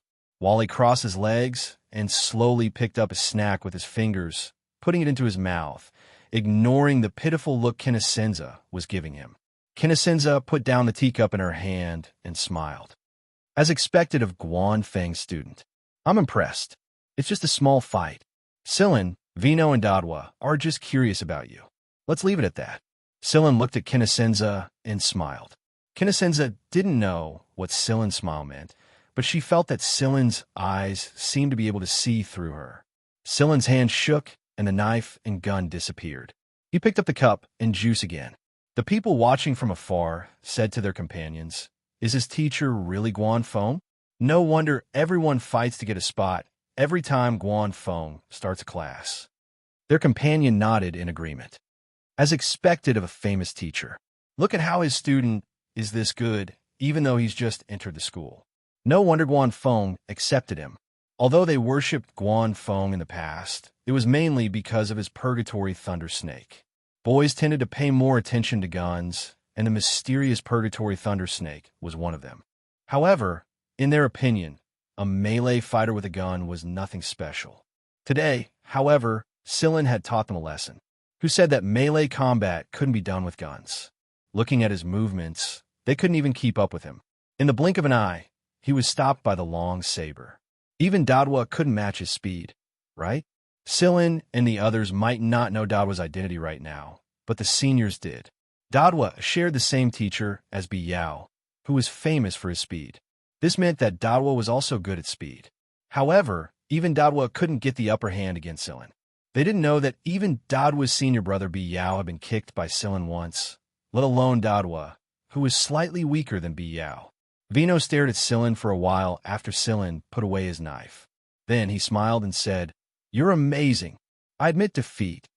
Vino's words made Silen look at him in a higher light. A person who could admit defeat so calmly did leave a better impression on him. Dadwa flicked her fingers and casually collapsed on a nearby recliner. She put her feet on the edge of the table and said, "As I thought, I'm still not good enough. No wonder my teacher said I'm lacking. Sigh, I'm under a lot of pressure compared to a new student like you. I wonder what my senior brother Biyao will do." Hui Mao tilted his ear to the side and said while moving his claws to control the game board, "Biyao? You mean the guy with Panther the Black Panther?" Hui Mao's words startled York. His hands trembled. Damn it, he lost again. Hui Mao skillfully raised his claws and scooped up the gambling money on the side. He counted it and then pushed it under his feet. There was already a stack of coins on his, but Yurt didn't care about the money he lost and jumped in front of Hui Mao to ask, "You know Bi Yao and Panther?" Hui Mao raised his eyes and looked at York, who was full of curiosity and astonishment. He raised his claws and moved them in front of York. F***CK. York rummaged in his pocket and took out a note with a large face value. He put it back and took out a smaller one and handed it to Hui Mao. Hui Mao looked at the note and then at York's pocket. He didn't take it and didn't say a word. Sillin was focused on drinking his juice. While he curled his lips, after spending time together in the temporary dormitory, he already knew that this master and servant duo weren't good people. York shook the coins and said, "Hey, don't overdo it. Leave some leeway." Humph. Hui Mao raised his claws and took the coins and put them under his butt. He said slowly, "I know Panther the Black Panther, and we know Bi Yao too." Although Sillin told them not to make it too public, it was still okay to say their names, right? Hui Mao counted with his claws. There's also Zani with wings, Puno, the silly-looking big guy in AF, and the one playing the music. What's her name again? Oh, Lingxi. Now, the few of them were really stunned and became even more silent. Black Panther, Bi Yao, Zani, Puno, and even Lingxi were acquainted with Sillin. They were all characters who had been recruited by Wing in advance, and they could be considered celebrities in the affiliated schools. The people who could come into contact with them, Sillin had thought that they were all people of the same level who had no sides, but he had never imagined that he would be able to come into contact with them. While he didn't gossip often, other than Zani, who appeared during the selection test, he didn't know the other people Hui Mao was talking about. However, from the reactions of others, he could tell the roles these people played in the affiliated school. At the same time, he also noticed that when Hui Mao mentioned these names, he was obviously more indifferent than usual, as if he didn't think much of these people. To be able to make Hui Mao react like this. This master and servant really hit it well. Hui Mao ran back to Sillin with the money in his mouth and asked Sillin to help him save the money, including the principal that Sillin had lent him. Sillin didn't bother to settle it with him. Hui Mao squatted on Sillin's shoulder and looked at Eros, who was standing next to him, and said, "Puno is bigger than you." This was just a statement from the cat's mouth, and it didn't mean any disdain. It was just a statement of fact. Back then, when Puno swelled up and transformed, he had also seen it. Compared to Eros, he was indeed much larger. Eros scratched his head in embarrassment. Hui Mao, don't mind him. Eros had always been like this. His catchphrase was hee ahaha oh he. These 3 words were used according to the circumstances. To eliminate the awkwardness, Vino took the initiative to start a conversation and talked about Eros. Only now did they realize that Eros was actually Ironhead's senior brother. They were blood brothers, and they shared the same teacher. Finally, the awkwardness from before was eliminated. Wally also joined the conversation, and everyone got closer to each other. Sillin wasn't a petty person. Just like Guan Feng said, it was inevitable that students would have some friction when they first met, but it would be fine after a fight. When they finally arrived at their destination, Sillin, Vino, Dadwa, York, and Eros had become much more familiar with each other. However, York had suffered an even greater blow from Hui Mao. He wasn't good at games, and he still couldn't beat this fat cat in a fight. Every day, the cat's paw prints on York's face didn't disappear. Through this period of interaction, everyone knew that this fat cat was very familiar with the animals in AF1. It would be a lie to say that they weren't afraid. Everyone had some trauma from the selection test before they entered the school. After landing, Scylla noticed that the buildings on this planet weren't tall. There weren't any tall skyscrapers, but every building was like a fortress built for battle. Walking among these buildings gave people the illusion that they were on a battlefield. Rumor had it that wars did break out here, but not between humans, but between humans and beasts. The ocean took up 3/5 of the planet, and the remaining 2/5 was made up of land. However, almost half of the land was made up of desert and other areas. There weren't many people living here, so the land with better conditions had become densely populated. Before this mission, Sillin and the others had learned a bit about the general situation here, the conflict between humans and sea beasts, as well as the conflicts between humans. Cities were often attacked by sea beasts. Even if they had protective barriers, they wouldn't keep them up all the time. They didn't have enough energy resources to do so. Neither side was willing to give up their territory. Generations of struggle had become a habit. Humans' weapons were constantly upgrading, and marine species were constantly evolving. Maybe one day in the future, one side would finally win, and things would calm down for a while. If humans won, there would be even more intense internal conflicts after the peace. If the sea beasts won, the defeated humans might go down the road of destruction with their home, or they might leave this planet and find another to live on. However, they would always bear the mark of the defeated, and they would lose their home in the hands of the humans. The people here were very stubborn. This stubbornness was inherited from their ancestors. Otherwise, they wouldn't have stayed here to fight against the sea beasts by themselves. It was precisely because they realized the stubbornness of the people here that the RAS sent someone to negotiate. If it were someone from other places who was easier to talk to, they could have settled the matter through long-distance communication. Why would they need to come all the way from the capital? Many houses had various kinds of dried fish hanging in front of them, so the air was full of similar smells. For example, the fat cat on Cylin's shoulder hadn't closed its mouth since it arrived. It was almost drooling. If it weren't for Cylin telling it not to run around, it would have run off to look for food as soon as it landed. Wow, look at the teeth of that fish. You're pointed at half a fish head hanging in front of a house. Although it was only half a fish head, it was enough to tell them a lot. The fish head was about 2 meters long, and there were rows of sharp teeth in its mouth. Its pharyngeal teeth were also very sharp. Even if it escaped from its mouth, it would be crushed by the pharyngeal teeth. York's exclamation made the RAS academicians feel very embarrassed. They glared at him, and York reluctantly retracted his finger that was about to personally feel the sharpness of the fish head's teeth. He winked at Vino and didn't say anything. The people from the RAS had already informed the planetary government of this planet before they came here. The planetary government had also sent someone to welcome them, but it wasn't a warm welcome. Compared to the welcoming attitude they received on other planets, the RAS could be said to have received a cold reception this time. The faces of 2 of the more arrogant academicians immediately darkened, but when they thought of the discussion they had before they left, they decided to put business first and endured it. Cylin's senses were very sharp. He could sense that there were people pointing guns at them from the surrounding buildings. It wasn't that they considered Cylin's group as enemies. They didn't have any killing intent, but it was just a habit. They were used to looking at people through the scope, and they were used to looking at people next to their guns. Perhaps this was the only way to make them feel safe, but they didn't have the slightest awareness of disrespect. They believed that the others could also sense that they were being pointed at by guns, but without any clear instructions, they just stayed on guard and didn't move. So, this is what it feels like to walk under so many guns. Vino's lips twitched. The muscles on Eros' face twitched, but he didn't reply. He didn't even use his usual 3-word reply, which showed how nervous he was. It didn't feel good to be pointed at by guns and not be able to do anything. However, Wally seemed to be very used to things like this. He wasn't as tense as Vino and York. Compared to the others, Wally and Cylin looked as casual as if they were taking a stroll on the streets. This made the others click their tongues in amazement. Maybe this is the difference? Dadwa thought.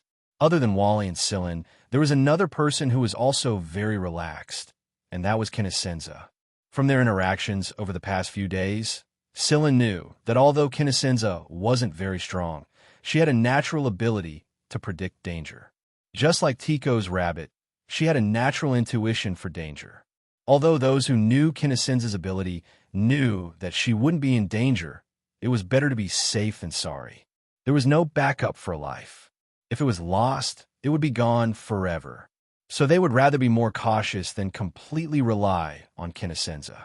Suddenly, Kinesenza stopped in her tracks and frowned as she looked in a certain direction. Although Kinesenza had stopped, the entire team quickly went on high alert. "What's wrong, Coco?" an academician asked. Kinesenza shook her head. "It's nothing right now."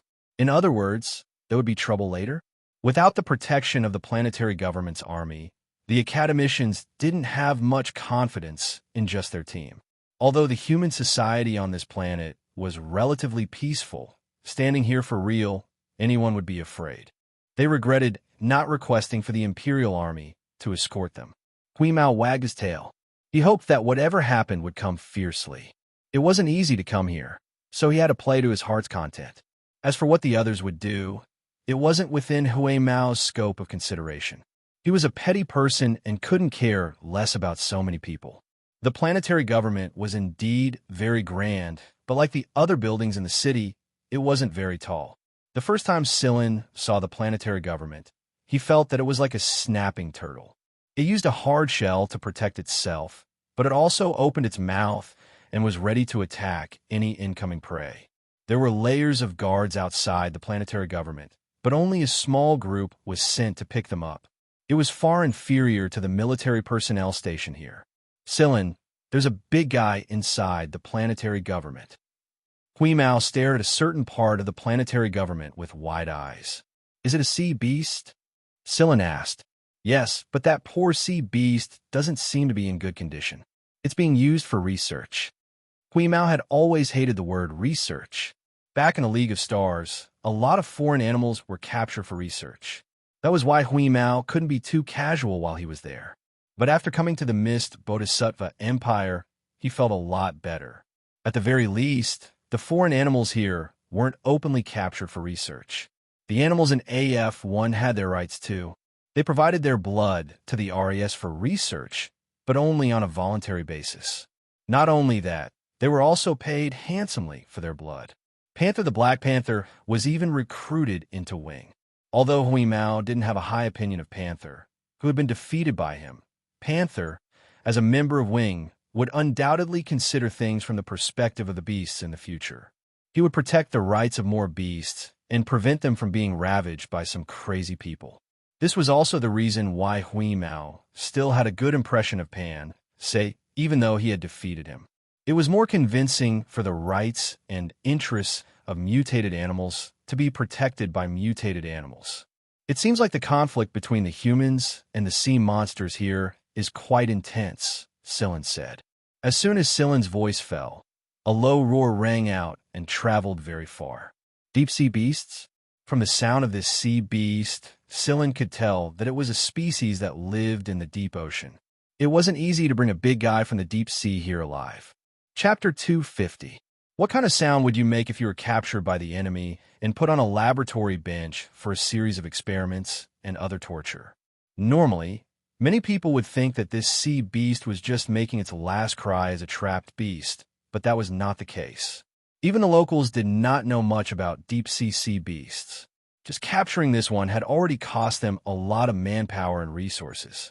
They had specially built a data system for the sea beast, and the data system was constantly being upgraded and updated, but after fighting for so many years, although the people on the planet had a much better understanding of sea beasts, they still did not have a deep understanding of some key species. Hui Mao pulled back his ears and said to Silin, "Something's not right. This captured sea beast shouldn't be making a sound like this." Silin looked at Hui Mao. Captured sea beasts don't live for long, do they? As far as I know, captured sea beasts will either commit suicide in despair or be used as experimental subjects. Either way, they won't live long, Vino said. We shook its whiskers. Judging from its voice, this sea beast doesn't have much longer to live. However, its cry just now wasn't filled with despair or sorrow like you said. It was filled with mockery and joy. Mocking and happy. The others looked at Hui Mao in surprise, waiting for Hui Mao's explanation. Yes, although I can't understand what it is trying to express, I feel that the cry just now was sarcastic, but also contained a sense of happiness. The cry of a sea beast at the end of its life is not a cry of sorrow, but a mocking one. Who is it mocking? The humans on the planet? Dadwa rubbed her chin in thought. York glanced at Kinasenza. Could this be the reason why Coco is feeling uneasy? If it's making such a cry, there must be a reason for it to do so. Kinasenza was deep in thought. She could only predict what would happen next based on her feelings, but she couldn't figure it out. Although she felt uneasy before, she couldn't tell why she felt uneasy. The leaders of the planet's government finally came out. The ruler of this planet was a small aristocrat. Although he was just a small aristocrat, he was quite stubborn and difficult to negotiate with. Sometimes, the lesser nobles were harder to deal with than the greater nobles. It was like the saying, "The barefoot is not afraid of the barefoot." We are more than happy to welcome the people of the RAS. The prime minister and the minor nobles came out to greet them with smiles on their faces. But looking at their fake smiles, he knew that the so-called welcome actually meant the same thing as "what are you doing here?" The RAS sent out negotiators, and both sides sat on one side of the conference room. Scylla and the others stood off to the side in a daze. There weren't many guards from the planetary government in the conference room. It was obvious that the planetary government knew what they were doing.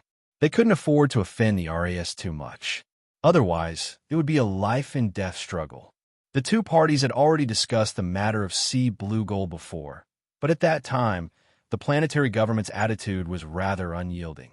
However, now that the Royal Academy of Sciences had sent someone over to negotiate with them, they had also shown their sincerity. There was no deal that couldn't be made. The only thing they lacked was a bargaining chip. In order to make the Royal Academy of Sciences relent, the people from the RAS even brought along certificates, contracts, and academician badges. The planetary government was obviously shaken, but they still couldn't give a definite answer. As the owner of the planet, the minor nobles didn't allow the RAS to come into contact with the researchers who invented the aquamarine gold formula. They were probably afraid that the researchers would leave the planet if they were to poach them. However, on the other hand, if the planet could produce an RAS academician, it would undoubtedly be a great boon to the planet. The minor nobles had their own selfish motives. So, although the negotiation was progressing, it was very slow. Scylla estimated that the negotiation might take some time. The minor nobles would only relent after they had figured out what the minor nobles wanted. Although the Royal Academy of Sciences was not very welcoming, the minor nobles had arranged for them to live in good conditions. The planetary government was located in the middle of the continental plate, which was also the furthest place from the coast. If the sea beasts could attack here, then the millennium-long struggle would finally come to an end. In the place that the minor nobles had arranged for them, the academicians and scholars of the RAS were discussing countermeasures. At the same time, they were also making academic comments on the situation of the planet. In a room separated by a wall, Scylla and a few other students were discussing. Hey, why don't the minor nobles directly reach an agreement with the RAS? It's obvious that the RAS is more anxious this time. This way, the minor nobles can reap more benefits. For example, they can further arm the land defense system of the city, the country, or even the entire planet. After all, the RAS's weapons research is very good. Yerk leaned on the windowsill and crossed his legs. If an external force intervenes, it will be seen as a disguised invasion. After all, once the long-term balance is broken, no one knows what will happen next. Didn't something similar happen on a planet before? Internal strife, external help, and in the end, the external help benefited. The planetary government was reshuffled. Dadwa understood this. That's true. Vino nodded in agreement. The minor nobles are looking at us as if we're looking at a contradiction. We can only make him relent step by step. We can't force him to give in. Is it necessary to go this far, just for a formula? Wally yawned and said lazily as he leaned on the table. That depends on who we're dealing with. This formula is crucial to a project of the RAS. Every minute the RAS's research project is delayed is equivalent to losing a lot of money, so we're in a hurry. Don't you see how anxious those old men are? A student beside him said. Dadwa looked at Kinasenza, who had been silent all this time. Kiki, tell us your opinion. Kinasenza shook her head. She was not in the mood to discuss this with everyone. She frowned and said, I have a feeling that something is going to happen. Tell everyone to pay attention today. There might be changes. Dadwa's heart skipped a beat. When Kinasenza said might, it meant that there was an 80% chance that something would happen. After Kinasenza said this, the rest of the people in the room stopped talking and began to adjust their state of mind to prepare for what might happen. Hui Mao, who was lying on the window, sunbathing, twitched his nose and opened his eyes. He looked at the end of the street. then looked at the sky and grinned. It's coming. While Hui Mao was feeling happy, he was suddenly dragged into the room by Silin. What did you find? Silin asked. Didn't you notice? Hui Mao pointed outside the window. Silin pulled Hui Mao to the window in confusion. As he breathed, Silin finally understood what Hui Mao was referring to. The air humidity is increasing. Hui Mao wagged his tail up and down. His dilated pupils showed his excitement. Although it's not obvious right now, I'm sure it's related to those sea beasts. I can already smell the fishy smell of the sea on them. Not long after, there was a commotion around them. After all, there were people who had been fighting against sea beasts for a long time. They reacted quickly to the possibility of the change in the environment. The air humidity display was a must-have for every household on the planet. Children would speculate about certain things based on the fluctuations in the humidity display. It was as common as eating a meal. Yerk turned on his microcomputer and began to hack into the planet's network. Many news were blocked by the planet's government here, and they would not tell the people of the RAS what was happening. Of course, the things that were happening right now were extremely common to the people living on the planet. Since it was common, why would they tell outsiders like them? After hacking into the network, the image that popped up on the microcomputer was shocking. The coastal defense line has been shrouded in thick fog, and the fog is spreading inland at an extremely fast speed. Sea fog. Dawa looked at the analysis data and moved closer, as if to confirm the authenticity of the data. This data was analyzed by local researchers. They're all professionals, so it's very reliable, Yerk said. Silin glanced around. Hui Mao was squatting on the windowsill and looking into the distance, shaking its head and humming a little tune. The happier the cat was, the more it proved that those things were getting closer. Some of the buildings around them had already closed the windows and other relatively large openings. The buildings that originally looked like fortresses now looked even more solemn and strict. The people in the buildings had already begun to adjust their weapons. They were prepared whether they would be used or not. Silin and the others had only seen some short battle scenes. These scenes did not represent the entire battle. The footage was too limited, and many of the sea beasts only showed a little bit of their bodies. It's fog, Silin said. The light in the sky had already begun to blur. They could feel the water vapor drifting in the breeze. Let's close the windows, too. There are hallucinogenic factors in the fog. Hearing Silin's words, two of the academies even took out their detectors suspiciously and checked at the window. It was just as Silin said. Even if the amount of hallucinogenic factor was not enough to affect them right now, it was hard to say when the fog thickened. Moreover, it would be difficult to remedy the situation once the amount of hallucinogenic factor was reached. Several academicians had already sent people to guard them. They were only separated by a wall, so if anything happened, they would be able to protect them in time. After closing the windows and turning on the airflow balance system, everyone looked at the image that popped up on the microcomputer. Since it could affect the central area, it was obvious that the battle this time was quite large. We can also see the famous battle between humans and beasts. We can see how strong the manpower and military force of this planet is, a student said. Some people were looking forward to it. Some were nervous, but Hui Mao was very unhappy. He was circling around the window. The plan to go out and catch fish was killed. What the F***CK? This time, the sea fog had spread over a wider area. From the image sent by the satellite, the entire continent had been covered by a third of the fog, and it was starting from the edge. The fog was very thick, and the fog covered a large area. No one knew how long the fog would last. In the areas with very low visibility, the border guards were already fully armed. If they breathed in such a thick fog without a mask, they would collapse in less than 5 seconds. The fog in the coastal area was already very thick. Ordinary cameras could only capture a blue color. Blue? Yes, blue. If the color was any darker, it would definitely be the same color as the ocean. When they first arrived on this planet, Scylla noticed that the color of the ocean on this planet was different from the other planets. That kind of blue made people feel a little cold. It's not just the sea fog. Some of the islands around the continent and the low-altitude areas near the coast have already been submerged by the sea. York brought up the terrain map. The strange thing is that the ocean is still very calm. Before York could finish a sentence, an image silenced him. This was the image that appeared in the sky above a certain distance from the coastal area. In the background of the spreading blue fog, a rather hazy shadow of a giant beast as tall as a skyscraper suddenly appeared. As it moved, the thorns on its body could be vaguely seen. If not for the fact that the city below was still intact, it would have looked like a giant beast trampling over the city. A projection? Something like a mirage? I'm not sure. Since this shadow has appeared, does it mean that the big guy has already appeared somewhere?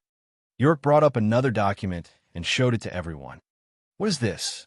Vino and the others felt dizzy just looking at it. Let's let the academicians of the RAS look at this. But will those stubborn old fellows criticize our intrusion? Sillin pursed his lips. Even if they criticize us verbally, they still agree with York's actions. Otherwise, why would they bring York along?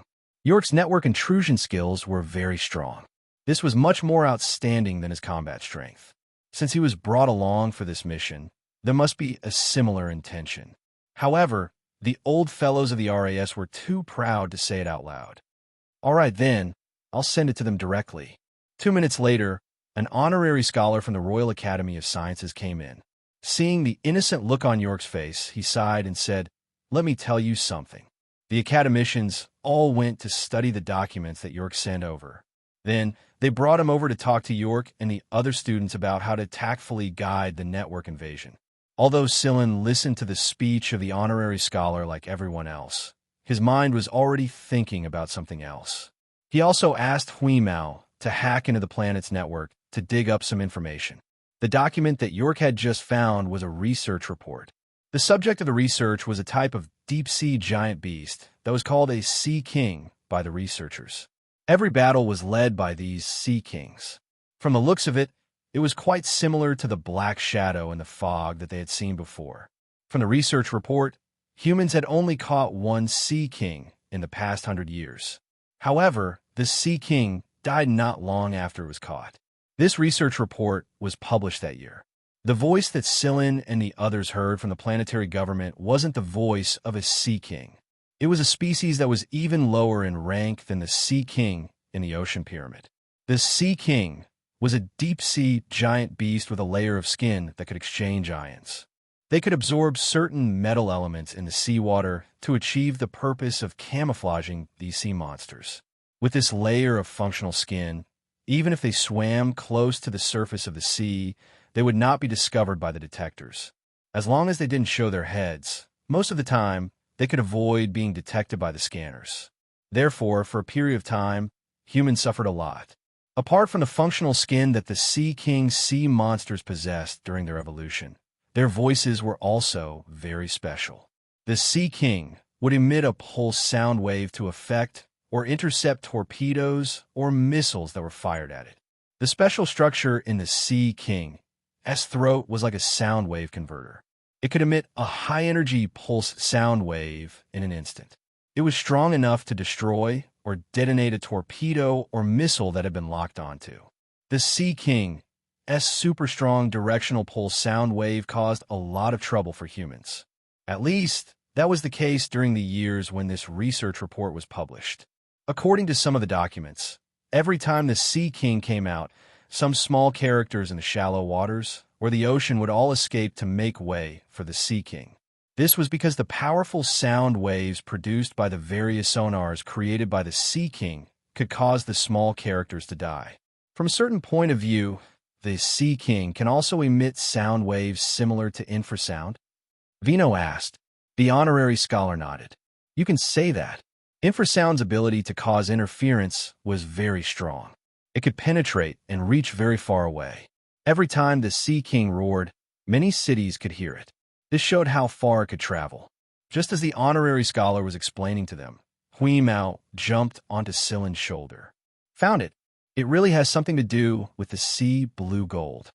When he saw the functional skin on the Sea King mentioned in the document, Sillin suspected that the sea blue gold formula had something to do with the functional skin of the Sea King. Therefore, he asked Huimao to hack into the network system to check. The results were just as Sillin expected. However, the research team of the minor noble only obtained a part of the Sea King's tail. They are trying to obtain the functional skin on other parts of the Sea King. Different parts have different metal ratios.